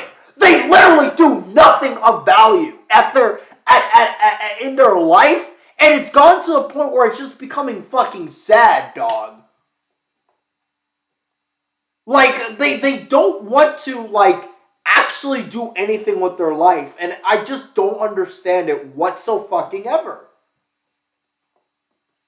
You do plan on doing programming, man? I really hope you do well in that fucking goal, dog. I mean, there's a reason why nowadays women are praised for, like, actually going out there and doing shit, because there are, like, no women neckbeards. There's only male neckbeards.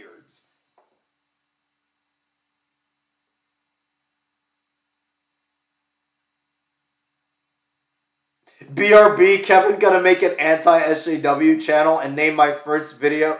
BRB Kevin gonna make an anti-SJW channel, name my first video. Male liberal hates on men. Doubles down. That's really funny.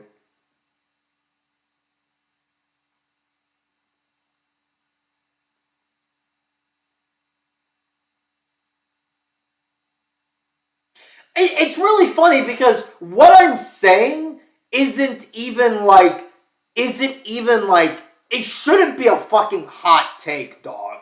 Like, it shouldn't be a hot take. Like, I feel like what I'm saying is literally just do something with your life that is actually of value instead of just playing video games all day and being a NEET. There are too many people I know and too many people my age that are full on NEETs. I don't understand. Like, I genuinely don't understand what value you get from being a NEET. When I was in college, I worked part-time jobs and shit. Even while doing college, while doing fucking engineering full-time, I still worked part-time jobs.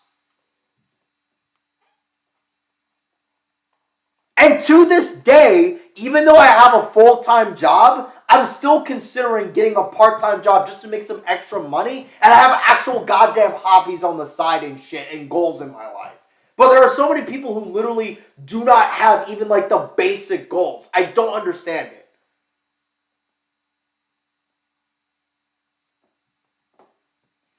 I've never even been good at video games because I can't play them for more than an hour. Yeah, I mean, yeah.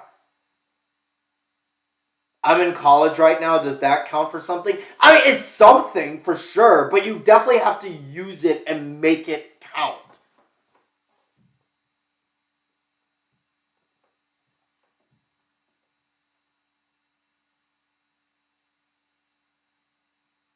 It really has gone to the point where, like, there are many friends I know who think of me as, like, a boomer.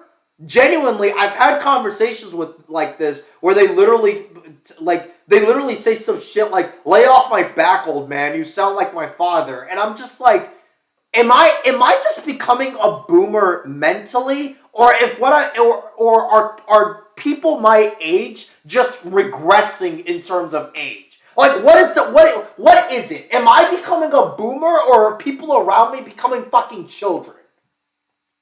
Like, I genuinely don't understand what it is. Like, come on, dog.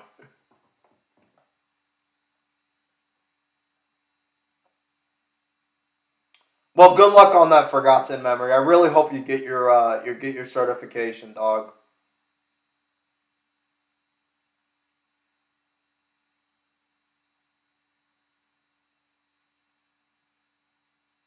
Don't worry, Kevin. Sometimes I get called a boomer too, Lamau. Kevin really becoming that boomer for Beavis and Butthead. That's really funny. I remember having an argument with one of my friends because he was like complaining about how his boss got mad at him for being like 3 hours late. And granted, he worked at like a fucking fast food joint, so he didn't care about the job, but he was also complaining about how his manager was getting mad at him for being like 3 hours late. And I'm like, motherfucker, I literally said this to him. I was like, motherfucker, do you even do you even think before you talk? Like at all? You say you were 3 hours late. Like, no shit, they're gonna get fucking mad.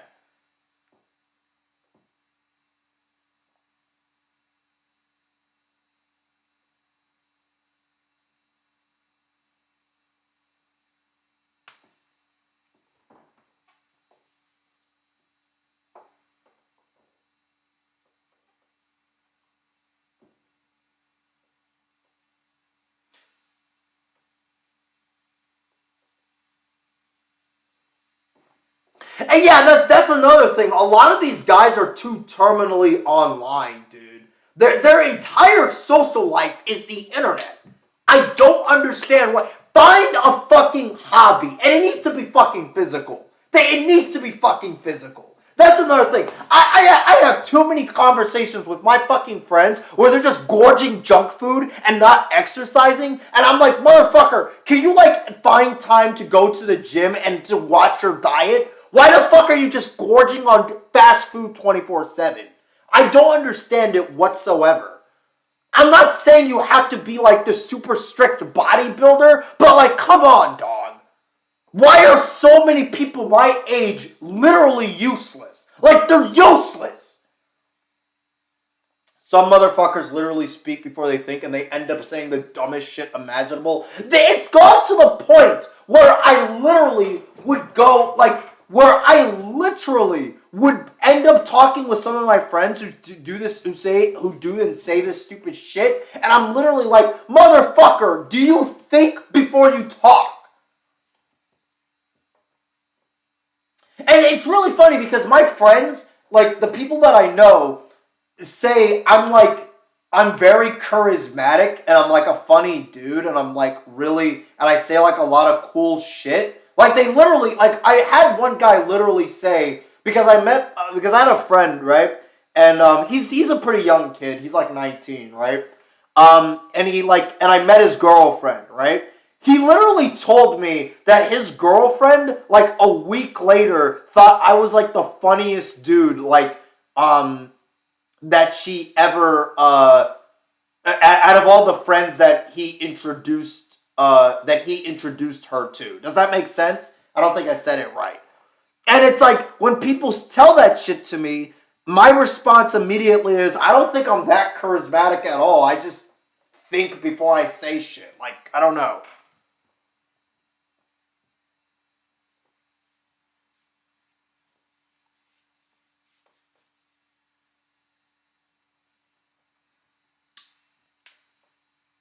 That's not to say that all my friends are like. By the way, that kid that I'm friends with, he's definitely not a NEET. He actually has like goals and ambition in life. But yeah, I know a lot of people, and there are a lot of people who I'm friends with who are my age, who are actually like people who I can trust with shit, and like um who are like actually people who I think will grow into people. But then there are like people who grow into functioning members of society. But then there are like a lot of people I know who genuinely, I wonder, like, I feel like at times they still need their mom to wipe their own asses for them. And I'm just like, what the fuck? Kevin stealing people's girls. LMAO, JK, Kevin, you're gonna be a perma virgin. That's funny. That's another thing, actually, now that I realize it. You motherfuckers, in general, need to stop caring so much about being into a relationship. Focus on making yourself something first before you become depressed because you can't find somebody. That shit will come with time, but focus on yourself first. And that's I think what a lot of people also fail at doing. But again, there are just so many fucking grown men my age that are like completely goddamn useless. Tell that to Death, Pina. I was playing GTA San Andreas, and you were right about the train motorcycle mission being easy. Viper, the thing is, it's hard if you don't know how to do it, but if you know how to do the mission, it's easy. I remember being stuck on that mission for fucking weeks, but then when I figured out how to actually do it correctly, like, yeah, it's a very easy mission. If you can't take care of yourself, you shouldn't be in a relationship. A lot of people want a relationship just to say they have one, which is pretty shallow, not gonna lie. Yeah, I agree. Like, obviously, that's definitely like a goal you should have in your life. It not should, but like if you genuinely think it's a good, like it's a good goal to have if you have it. But like it's not something that you should try to rush into, and it's something that you should like. You should always focus on self improvement before entering into that kind of relationship. I don't know. Because there are many people I know who I genuinely don't think of them as deep independent at all, and they're talking about wanting to be with somebody. Like, what the fuck?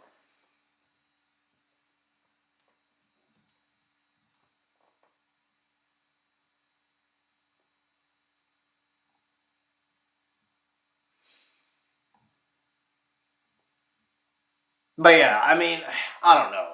I just feel like a lot of grown men my age they just really, really fucking like. They're people who I genuinely worry about. That's all.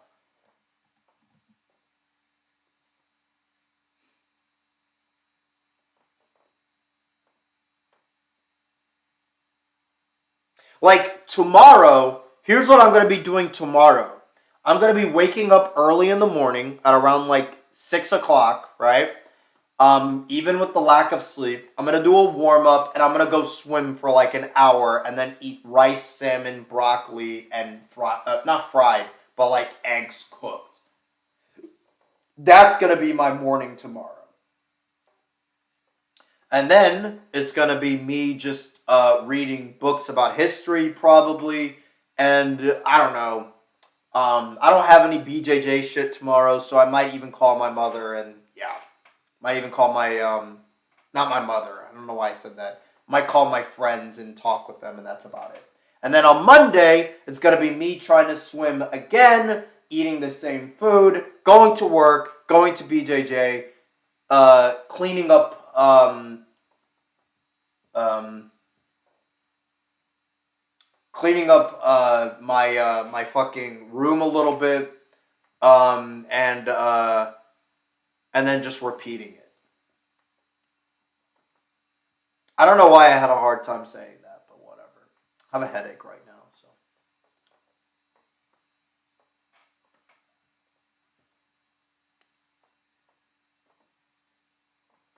Do you play horror games on stream? Nah. Tomorrow is laundry day for me. That's the thing, Lizard. I already went to the laundromat today. I went to the laundromat today before I did the live stream, actually. So I already have my clothes cleaned up.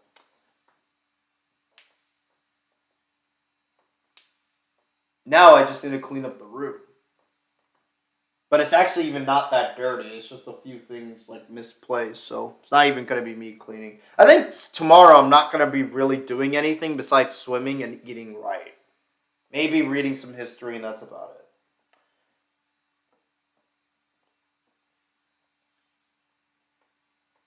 I'm not playing hard video games, dog.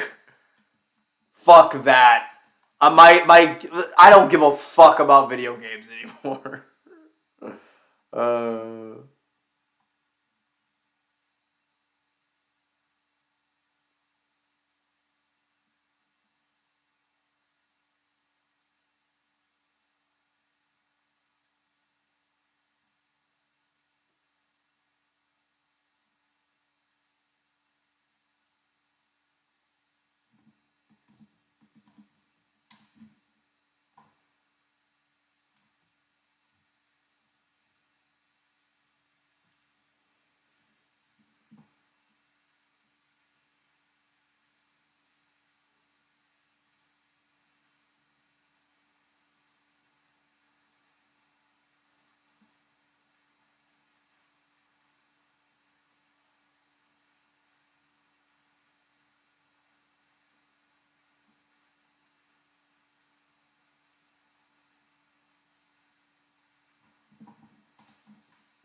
My mom does my laundry. LMAO, you are right. My mom is still babying me, and it's sad. Dog, dude, you gotta be doing your own goddamn laundry, man. There's no reason why you're 20 years old and your mom is still doing your laundry. What the fuck? I was doing my own laundry since I was like 14. Not even 14, like 10.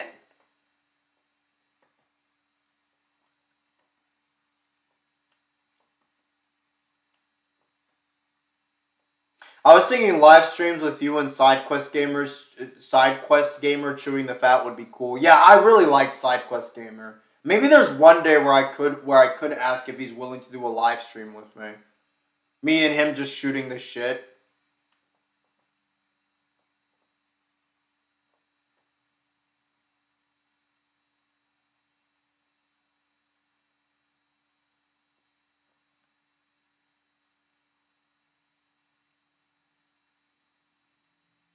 I do my own laundry and my mom's laundry. We wash most of our stuff together. And that's one thing that's actually one of the reasons why I don't mind living with my parents, because first of all, I don't have a significant other right now. I've literally, this is what I've told my parents every single fucking time. I've told my parents that as soon as I find someone and I want to marry them and everything, I'm immediately moving. Bye-bye. I love you, mama and baba. Right? Love you, mama and papa. Whatever. Whatever. Right? It's done. Right? But, like, I don't mind staying with them for now just to serve them, you know, and to clean up the house and clean up the residence so that they don't have to clean up the shit, if that makes sense. And I get to save money. It's like I wash the dishes, I clean the bathrooms, and I do their laundry, yada yada yada yada yada.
Living with your parents is cheaper than paying rent. Exactly. There's there's literally no reason for me to move out. Like,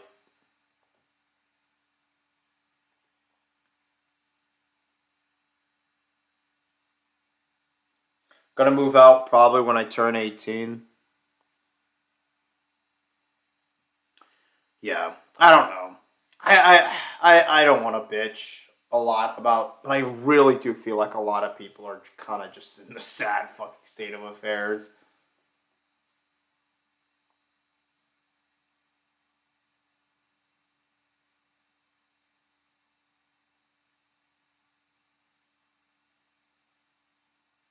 God,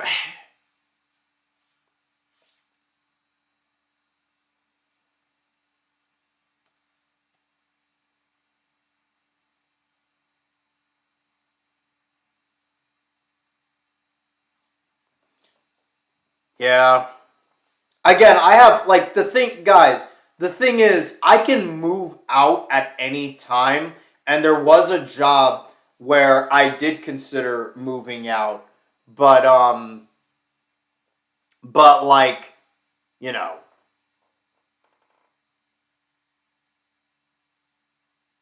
but, like, there was a job that was in another, like, state that I considered moving out from. But again, there's no reason for me to move out when I'm like when I could just save money and I don't have like a significant other. Again, as soon as I get a wife, it's over. Like I'm done. That's it. But yeah.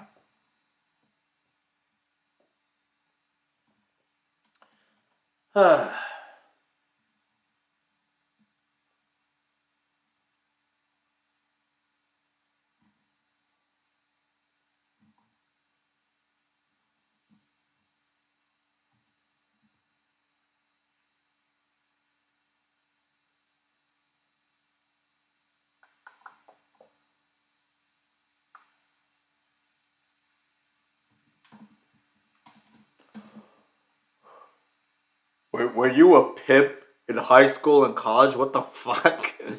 uh,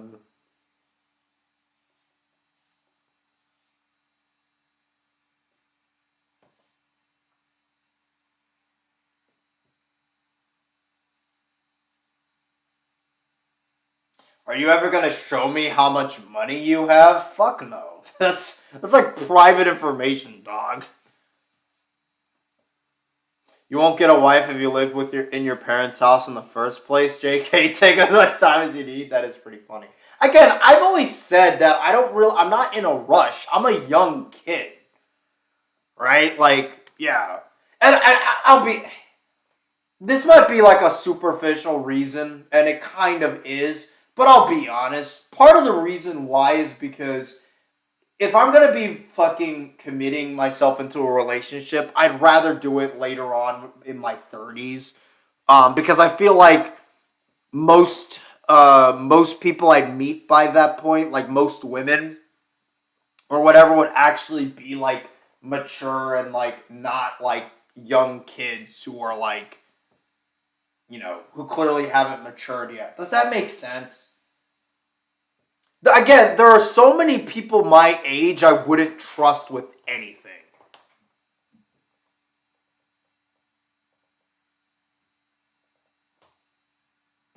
Did I? I must have been making a fucking joke, but whatever. Well, you know what they say, never ask a woman her age or a man his salary, pretty much. I mean, I make money, but I'm not gonna fucking tell you guys how much I fucking make.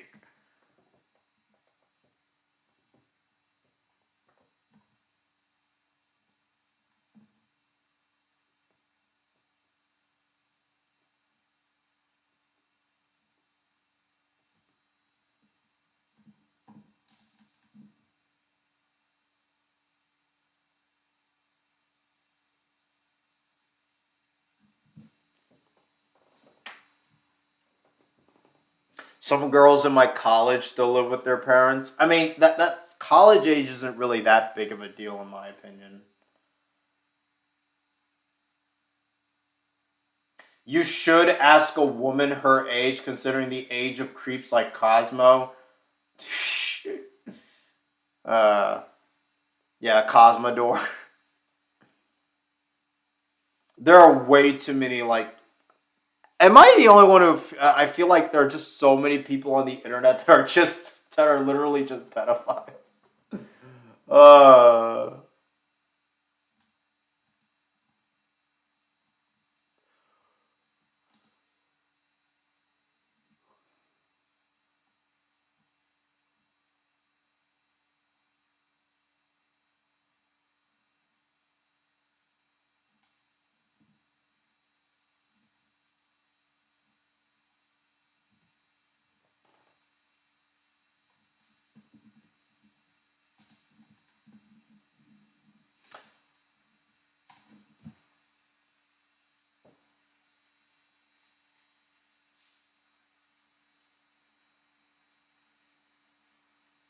Anyways, anything else that we could talk about?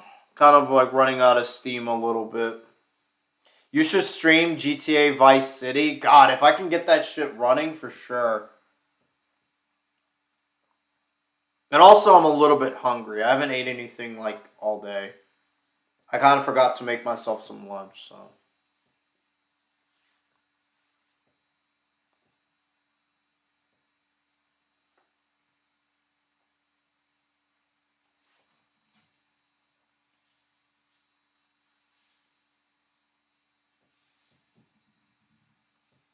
if you're like Christian and live with their parents at like 30s and 40s, bro, God, I don't even want to talk about Christian.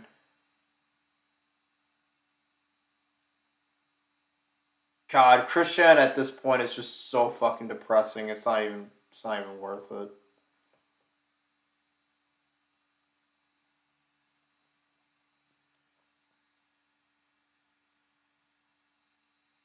That isn't kids' backyard wrestling.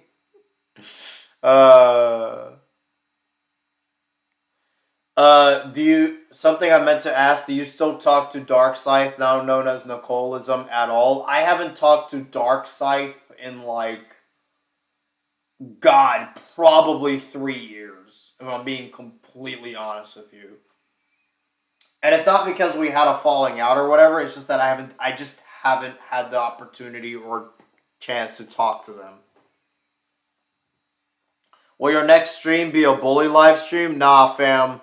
The bully live stream, I'm not replaying that game. I love it, but you had to be there, dog. Sorry. Maybe in like a year or something. I don't know. I don't really want to do gaming.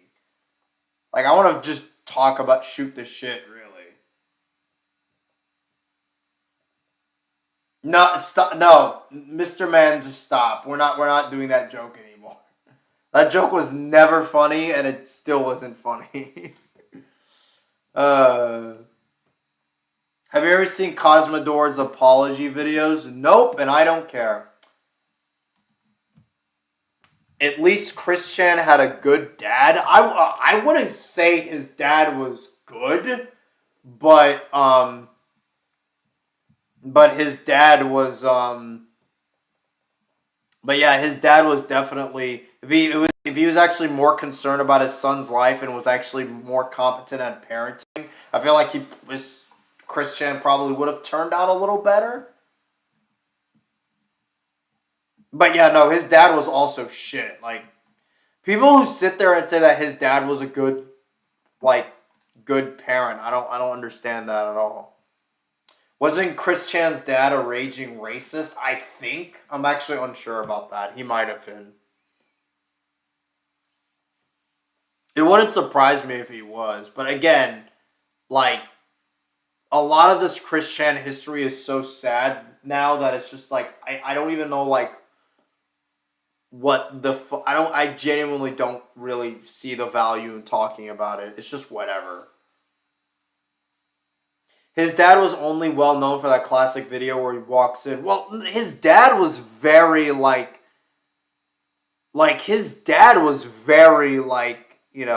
involved in his life, though. That's the thing.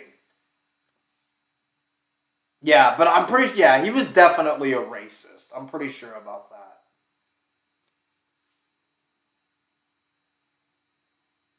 Considering Chris's half-brother Joseph Cole Smithy, isn't Smithy wasn't Smithy like the half-brother that was like kind of like besides being kind of like a fucking egotistical geek, more or less like at least somewhat functional in society?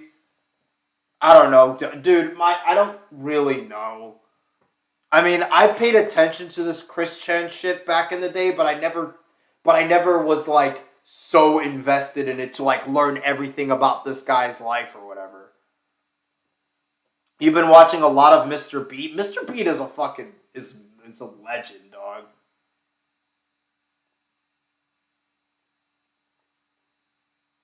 Oh wow, he actually did that? Wow. That's actually really fucking funny.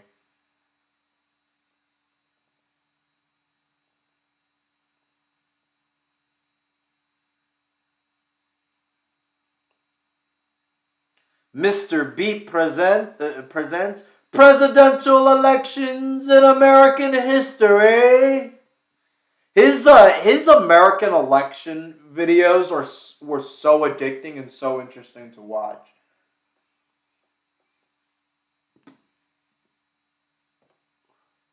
But yeah, Mr. Beat is he's a fucking legend. I really like watching his stuff. One of the few like political YouTubers I genuinely enjoy. Someone made a 70+ documentary on Chris Chan. Yes, I think it was the Geno Samuel video, right? Yeah, Geno Samuel. Yeah, I never understood why anybody would go ahead and make a fucking 70+ video on fucking Chris Chan.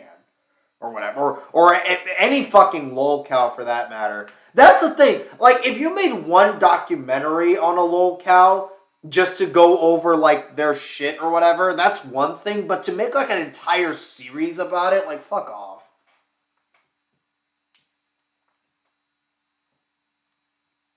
Like, Frederick Knudsen, when he made his, like, he would make one documentary, like, it would be a long one on DSP. And it would be very interesting to watch. But to make, like, a 70+ video series on it, where every video is, like, 2 hours long, why? Anybody who unironically still talks about Chris Chan as an actual A-log at this point, probably. But I think I think the term A-log, the thing is, to be an A-log, you have to be someone who is as sad as Chris Chan and who goes around, like, actively hating on Chris Chan, if that makes sense. I don't think just talking about him would make you an A-log, but if you're definitely obsessed with him, then yeah. There are definitely a lot of A-logs of these fucking common goddamn, like, lolcows. It's fucking crazy, though. Like, I don't understand. I genuinely do not understand how there are people still ranting and talking about DSP. I do not understand this. There are people to this day still making troll videos about DSP. Like, I don't understand why. I think even fucking Silent Rob made a video addressing this shit where he's literally like, hey, can we stop talking about this fucking DSP loser? Who cares?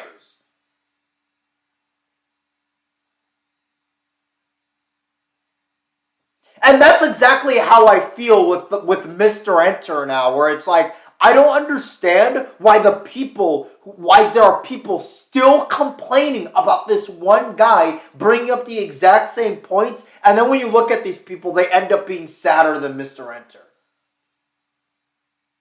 What the fuck does DSP even do nowadays besides being broke by spending his money on dumb shit? That's the thing, Lizard. Apparently, I'm not sure. Again, I haven't paid attention to DSP in literally like 7 years. Okay? DSP apparently was in debt, but he was able to get a lawyer or some shit and he was able to get that debt cleared off. And there were people complaining about that and talking about how much of a piece of shit DSP was for doing so. And I'm thinking to myself, why the fuck do you care if this guy is in debt or if he's able to get debt cleared off? Why do you care? Like, you don't know the guy personally. Who gives a shit? Like, does it make you feel better? Like, would it make you feel better if he was in crippling debt or some shit? Like, I don't understand why these people care so much. Some dude made a Mr. Enter documentary like 9 days ago. Why? Is it at least interesting? Like, I don't understand this fucking Mr. Enter shit.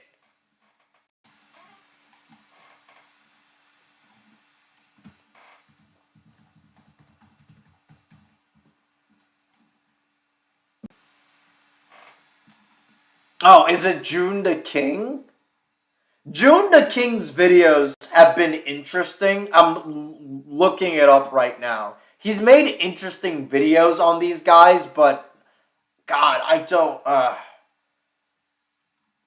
know. June the King is a good YouTuber though, so maybe his video is actually interesting and not just him A-logging over Enter like a fucking loser. Maybe, but we'll see.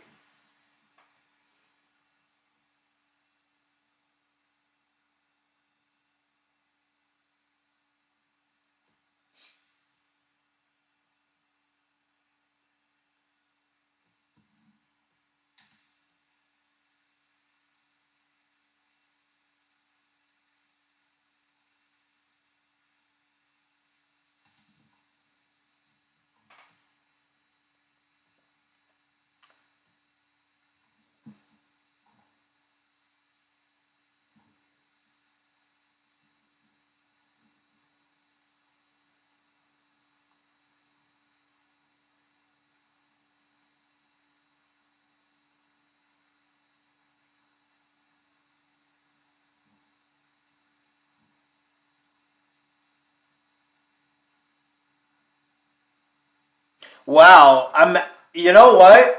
Here's what I'll say. I'm literally looking at the Mr. Enter documentary like comments right now.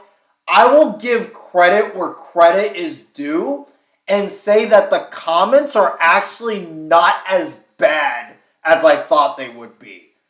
Some of them are actually some of them are legitimately sympathetic, which I thought it would just be a bunch of fucking A-logs.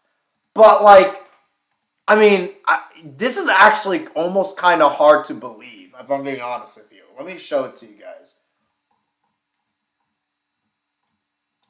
Give me 1 second. Yeah, let me show you these comments.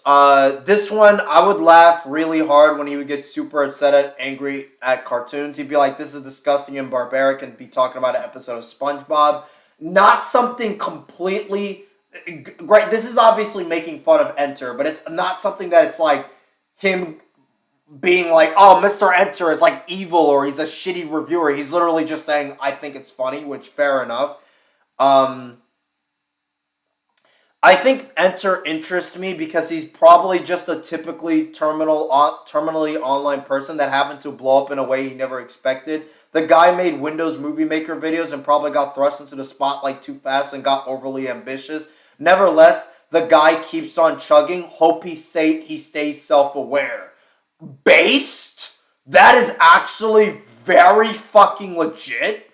I used to binge Mr. Enter in 2016 to 2018 when I was 14 to 16. I stopped after I heard about the whole growing around stuff, but I never knew the extent of his mental health struggles. I can actually relate, and honestly, most of his mistakes have been so minor, and it genuinely seems like he's holding himself accountable and trying his best to improve. Some creators straight up groom kids and say it's a mistake, and then never change. Some don't even face justice, and some get away with it and keep making content. Mr. Enter's mistakes have been so minor in comparison. He's only had so much drama surrounding his mistakes because of how he blew up. In a way, his story is pretty touching and I'm rooting for him. That's again, based. That's actually fucking legitimate. Okay, the aloe vera guy did make me chuckle. I don't know who that is. This dude clearly has some unresolved emotional issues, and I really hope he's able to get some help for it. Based?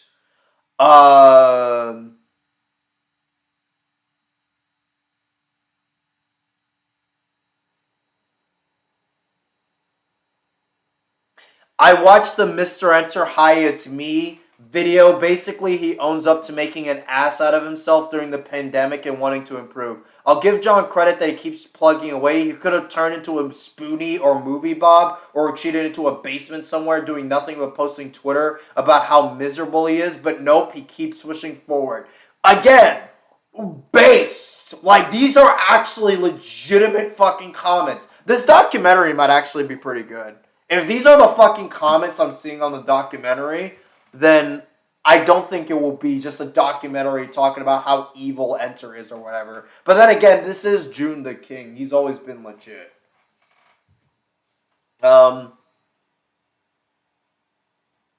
He's done a lot. This is actually really agreeable. He's done a lot of pretty dumb and laughable things throughout his career. But honestly, I just can't bring myself to hate him. His videos are super nostalgic for me, and his channel was my introduction to the cartoon community.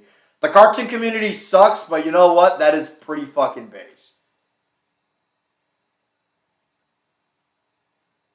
This documentary even brings up Clay Claymore. I mean, no shit. You can't really talk about the history of Mr. Enter without bringing up Clay Claymore. There's just no other way, dog.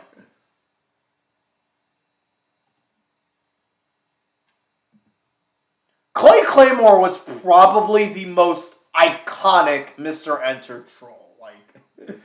And it's funny because nowadays, I don't even think he cares about Mr. Enter. I think the only people he cares about are like lolicon dipshits.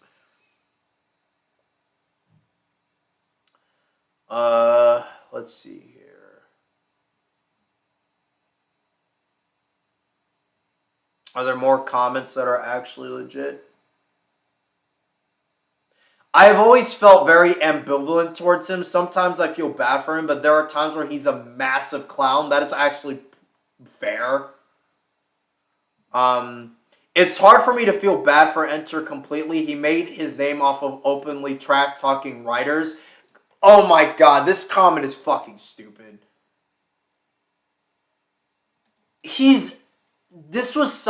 This whole trash-talking writers thing and getting them harassed was something that, yes, he did, but he did that shit years ago, and he's admitted multiple fucking times at this point that he should not have done this, okay? You're just bringing up old shit to complain about him, and I'm sick of this shit. Like, I don't understand why people still bring that shit up.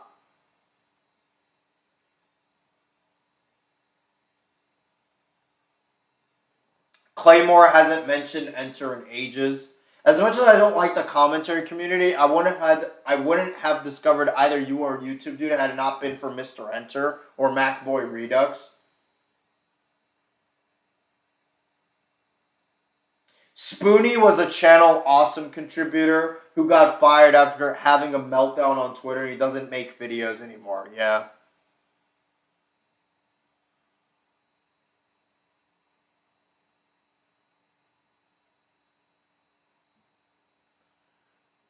Yeah, I might actually watch this documentary after I finish live streaming because, again, June the King has always been pretty fucking legit, and this might actually be, and I guarantee you this documentary is actually going to be an interesting one going over his history as opposed to just, like, constantly whining about the guy or whatever, which, you know, is pretty cool.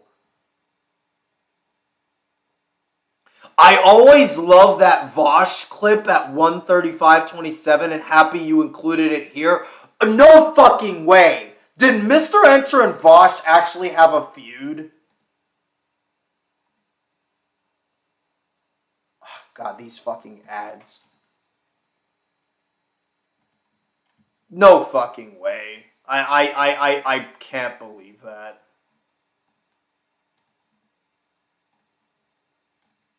Vosh actually made a video shitting on Mr. Enter. Why? He's wearing a fedora. Well, this isn't a. Is this a fedora? Wait, this is the turning red guy? No way. Mr. Enter's Turning Red review was uploaded April 14th, 2022. But even just within a week, there were several videos made poking fun at it. We really reached the point where Vosh was complaining about Mr. Enter. Oh, that's actually really fucking pathetic. It's funny because Vosh is literally one of the few people, Vosh is literally one of the few people on the internet who actually who, as a person and just the type of shit he's done on the internet, is probably one of the few people who I genuinely consider worse than Mr. Enter. Like, and it's not even close.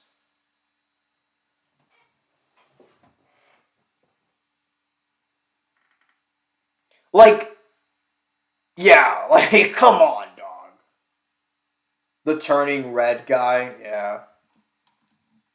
He makes like 1 point in a shitty review, which I don't even know if the review is shitty, but he makes like 1 point that was like completely like, which it's funny because the people were completely missing his point, which I thought was really funny. It wasn't a good point, but like they were going around talking about how Mr. Enter was talking about he wanted the movie to portray 9/11 more when that wasn't the point that he was making at all. Granted, it wasn't a good point, but like people were literally, I hate to use the word straw manning because I feel like the only people who use it are like neckbeards on the internet, but people were literally straw manning the fuck out of his argument and then like making memes about it, and it's like, dog, ugh.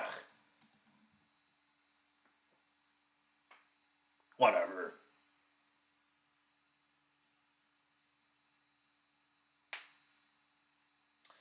Whatever. I don't care. I'm not gonna. I really should just avoid talking about YouTubers in a negative light because it's just, again, it's not worth it. It's not worth it. Anyways, I think I'm about to end the stream off in a little bit. This Enter documentary actually seems pretty fucking interesting to watch. Vosh knowing about Mr. Enter's existence feels like two realms of the world that have never interacted before classic. That's really funny.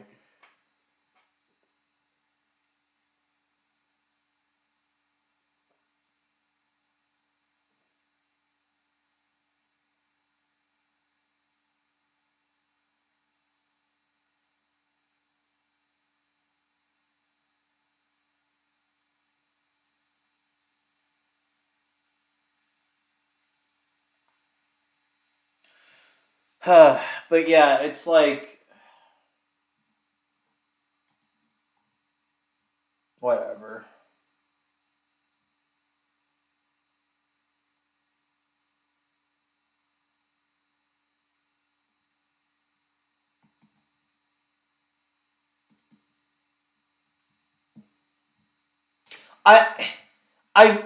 Isn't it really funny? And I know I've already talked about this, but isn't it really funny how I make a video talking about how the Mr. Enter obsession has gone wild and that the people talking and bitching about him are becoming like really fucking sad, yada yada yada. And now you actually have people just from the comment section of that video agreeing and actually sympathizing with Mr. Enter a little bit now. And saying basically like, maybe this guy wasn't maybe we shouldn't like go around completely trashing this dude or whatever, and just maybe like it's kind of gotten old. I don't know. Can we agree that as soon as the Indiegogo shit, as soon as that should have been like the final thing regarding anything. That should have been like the final anti-Mr. Enter thing, period. I feel like everything after the Indiegogo shit was shit. There was like one instance when he trashed Seth MacFarlane as a writer, which I thought was shit. And I even remember making a video talking about it. But do you guys remember that video? Because I feel like my video was so fucking restrained.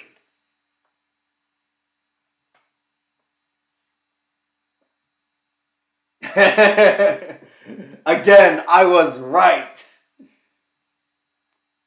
I feel like Mars Reviews was what brought the Mr. Enter hate bandwagon back in full force. Probably. I know he got into some drama with one of his editors, and no, it's not Crimson. I don't know.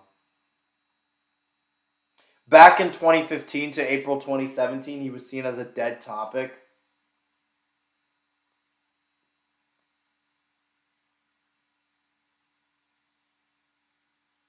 Oh yeah, the Are You Mega Dupe TV video. Yeah.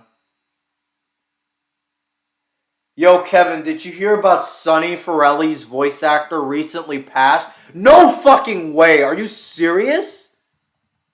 Dog.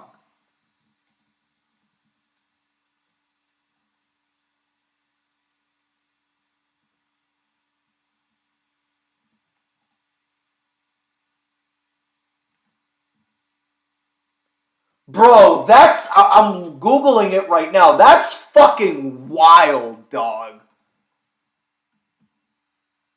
And he died young, too. Dude, you know Tommy Vercetti's voice actor.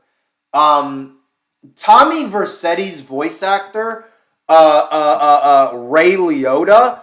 Ray Liotta, died at age 67, around like a few months ago in May 2022, and now you have Sonny Forelli's voice actor, you have the main protagonist of GTA Vice City's voice actor dying a few months ago, and now you have the main antagonist's voice actor dying like now. That's fucking wild, dog. Rest in peace to both. Rest in peace to both of those guys, man.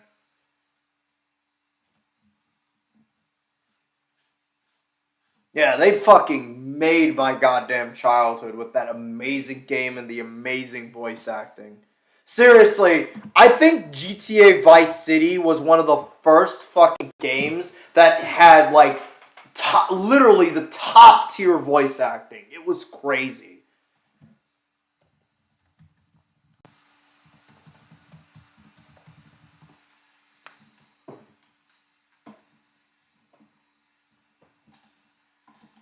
I think this clip, like, from the game, this cutscene, kind of shows that voice acting the most.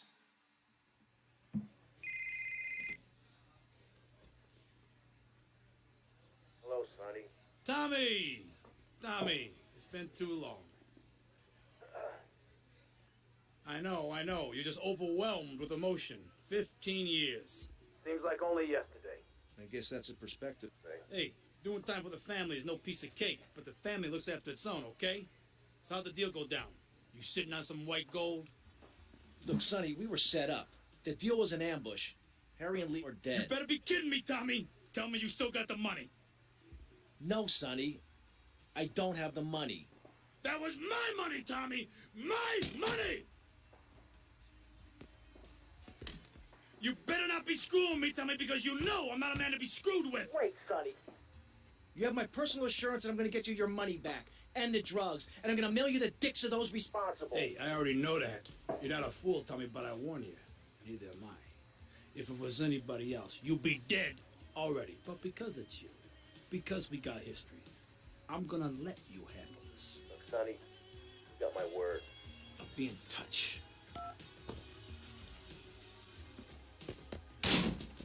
It's amazing how well this voice acting aged so fucking well. Two legends gone, may they rest in peace. Both the actors from this scene have died now. Rest in peace to both Ray Liotta and Tom Sizemore or Sizemore. Rip Tom, he made Sonny an unforgettable character with his voice. That's crazy, dog. Rip Ray Liotta and Tom Sizemore. God, I really don't want to mispronounce it.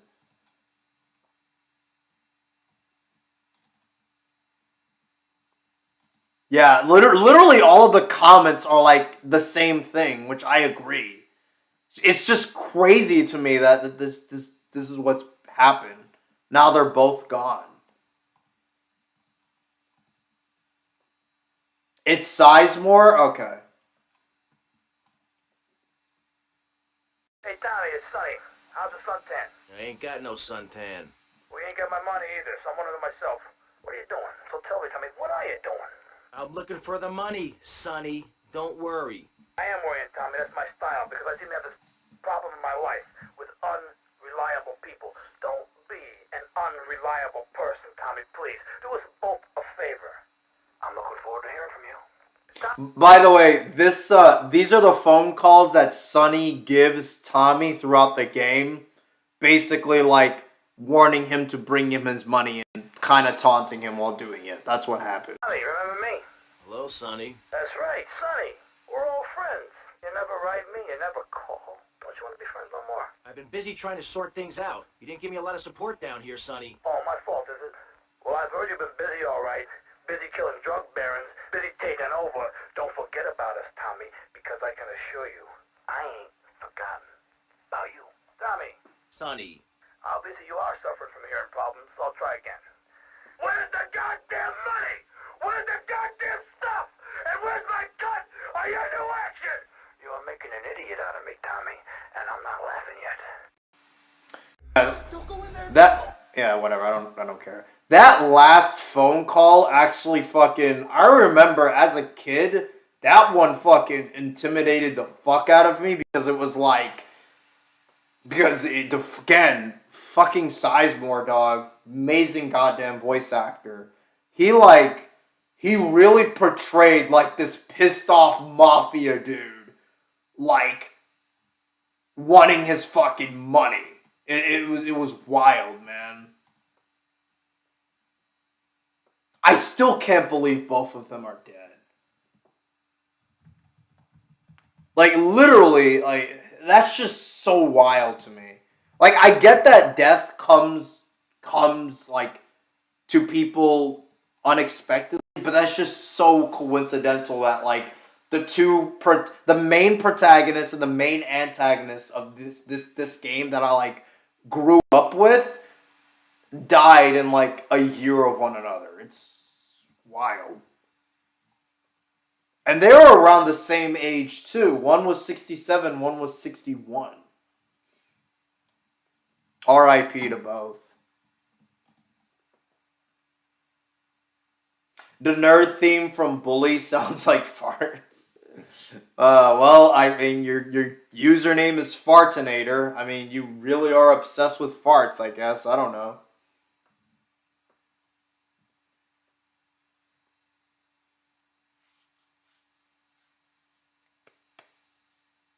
Do you prefer Vice City over San Andreas? Yes. I think Vice City was my favorite of the three GTA 3D games. And then after that was San Andreas, and then my least favorite was GTA 3. Because there's just so much shit about GTA 3 that just did not age well.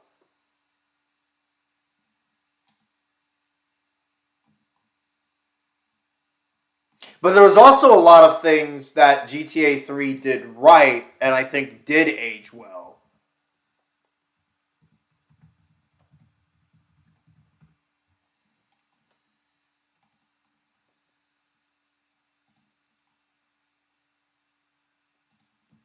The Mission Pass theme from GTA 3 is literally my fucking phone ringtone.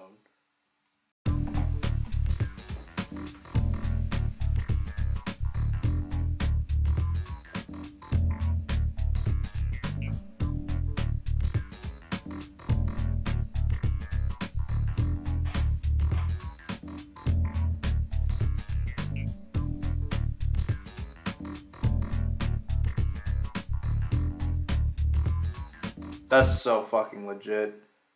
GTA 3 also had amazing voice acting.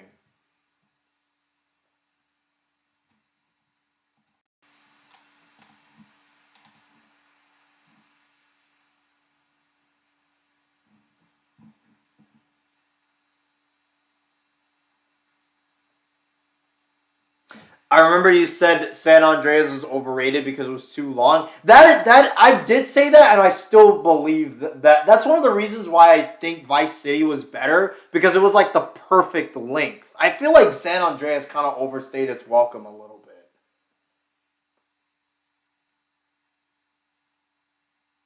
All GTA games had great voice acting for sure. GTA 3, I think my favorite voice actor was Donald Love.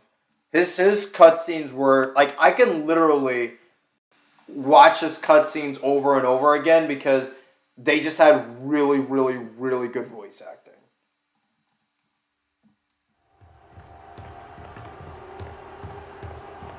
First of all, let me thank you for dealing with that personal matter. People will read something into anything these days.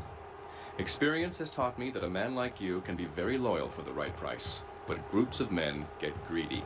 To this day, I love that fucking quote. A valued resource, an old Oriental gentleman I know, has been kept hostage by some South Americans in Espatria. They're trying to extort additional funds from me, but I don't believe in renegotiation. A deal is a deal, so they'll not see a penny from me. Go and rescue my friend. Do whatever it takes.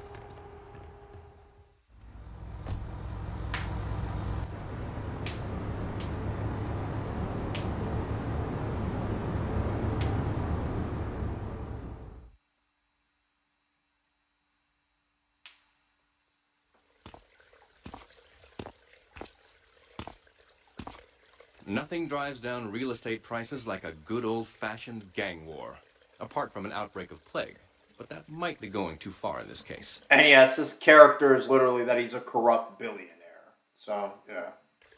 I've noticed the Yakuza and the Colombians are far from friends. Let's capitalize on this business opportunity. I want you to kill the Yakuza Wakagashira, Kenji Kassen. Kenji is attending a meeting at the top of the multi-story car park in Newport. Get a cartel gang car and eliminate him. The Yakuza must blame the cartel for this declaration of war. Now that I think about it, rewatching these cutscenes, this dude had the most obnoxious missions imaginable because his missions literally required you to go into fucking Colombian cartel territory. Who, keep in mind, those getting territories in GTA 3 made that game so much more harder than it probably should have been, because if you entered their territory, you were probably disliked and then they'll try to smoke you on sight. And the Colombian cartel was like the second most powerful gang in that game because they all carried AKs. So you're trying to like actually go to like and complete this mission and shit, and then you just have these fucking Colombian cartel guys shooting you with a fucking AK, calling you like a gringo.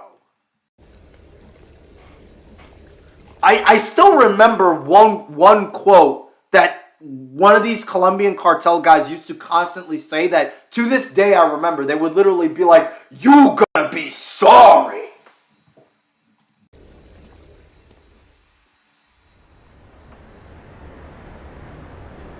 You gonna be sorry.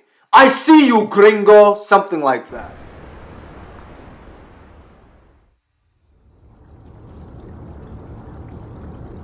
Certain valuable commodities can be hard to import. On its approach to the airport tonight, a light aircraft will pass over the bay. It will drop several packages into the water. Make sure you pick them up before anyone else does. This mission was also fucking annoying too. Like, what the fuck? But like Colombian cartel quotes. I guarantee you I remember these guys. Come on! You drive like a drunk, borracha! Useless driver! You cannot drive good! Wash the wheels, gringo! You're going to pay for this! Es nada. Es no grande problema. Sí, sí, bueno. ¿Por qué es idiot? No hay más hielo, señor. Mind the hair, asshole! You want to get caught up? Señor dickhead? Ay, ay, ay, get lost! You need hit me, puta! Hey, bambino, aquí! You mighty fine piece of ass! Hey, you brave man, eh? Run or die? You going to be sorry? Yep. I'm going to kill you? I risque, gringo. Sorry, gringo. Muchas gracias, señor. My car! It's my car! Come on! Useless driver! You looking for trouble, gringo?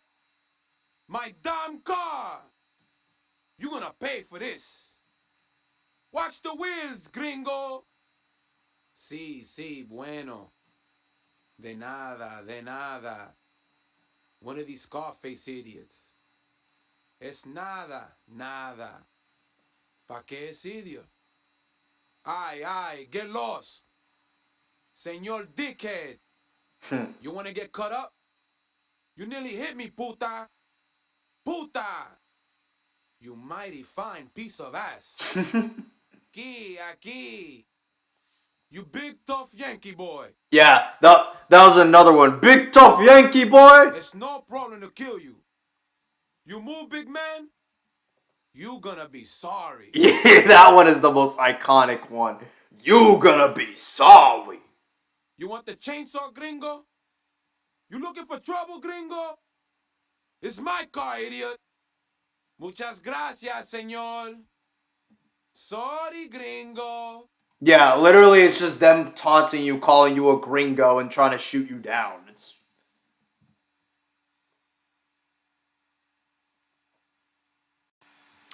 Wholesome Clay enter interaction? No way. This has to be old.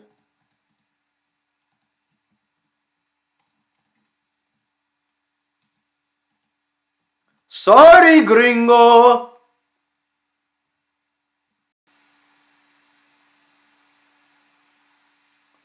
Oh, that's actually really fucking good.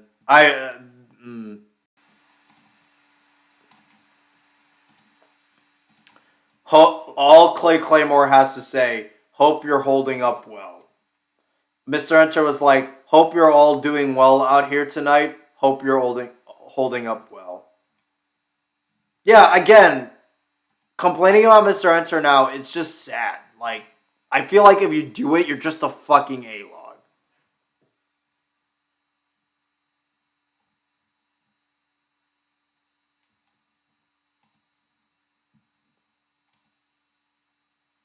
Why do you dislike I Hate Everything? It's been sucked. I don't even know. Does he even still make fucking videos? Who cares?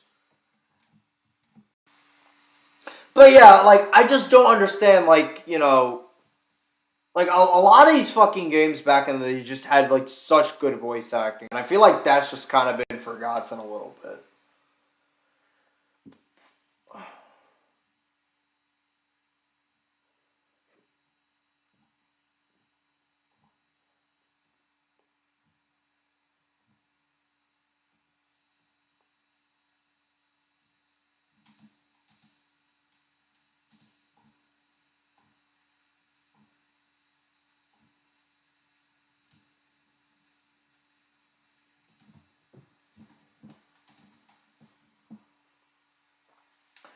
Watch ex-mob boss reacts to Vice City, see how accurate the game is. Games from the PS2 and GameCube era had peak video game voice acting. Not to start an Enter discussion, but I did listen to Monkey Boy and watch Enter's top 10 worst Enter videos and Hi It's Me video, and I legit just feel sorry for the dude at this point. Again, what I've been saying, the obsession regarding him is just fucking sad. I sent Rourke. You know what? I sent Rourke.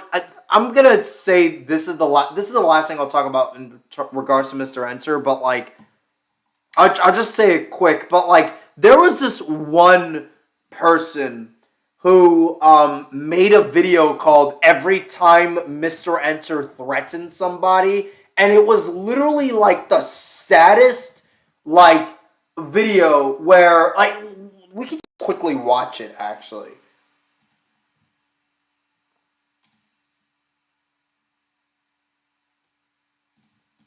Why doesn't he like me? Well, from what I understand, it's because I once harassed someone that led to a bunch of people harassing that person. In 2004, this was something new. Before social media, we didn't really know who was making these cartoons. They were just mysterious names at the end credits, and maybe you'll catch one interview on TV somewhere during commercials. But now, you can just look them up and beg for them to notice you and threaten to kill them if they fuck up on an episode of SpongeBob. We're living in the future, people! Yeah, and Mr. Enter literally never did that. The worst thing he did was accidentally get them harassed, but he never went around being like, yeah, I want to kill this guy. Like, yeah. Oh, back in my past, I did insult writers, call them idiots, say that they should be ashamed of their work, and such like that.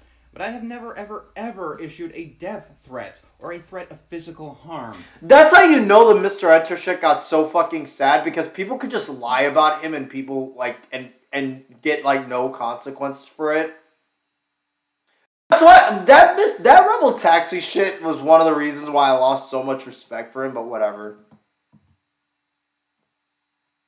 If you watched my videos, then you would have known that. Okay, so these are the death threats that this guy decided to compile. Okay?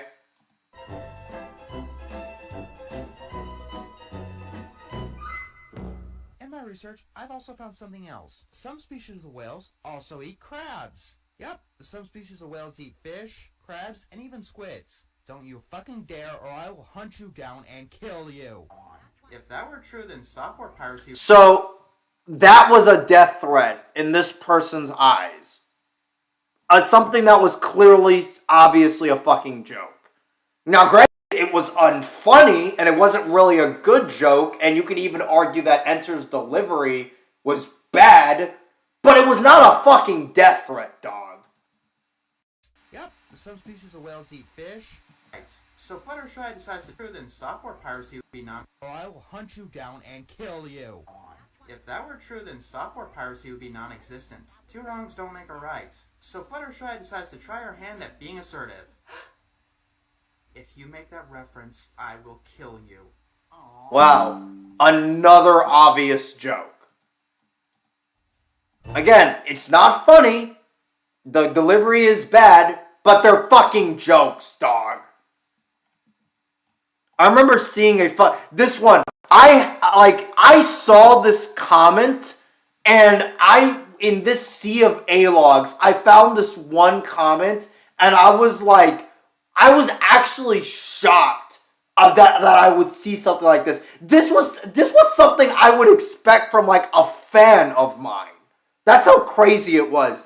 This guy, Strongwind, whoever the fuck he is, man, his Turning Red review really created a new breed of obsessive A-logs. Those aren't death threats, by the way. I saw this shit and I was in so much shock that I even messaged Rourke and was like, dog, Rourke, my homie, this is actually real. Like, it's crazy. And then I basically responded with, bro, I don't know who you are, but wow, what a fucking truth bomb comment. Holy shit.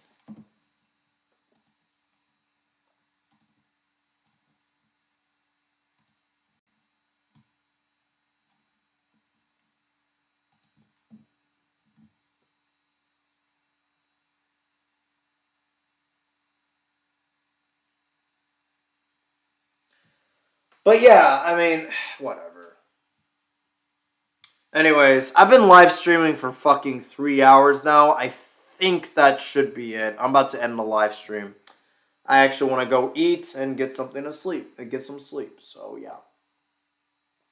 As usual, thank you guys for coming to the live streams. I'm going to try to keep these up now. And, yeah, we'll see how successful they are. You guys have a good night for me.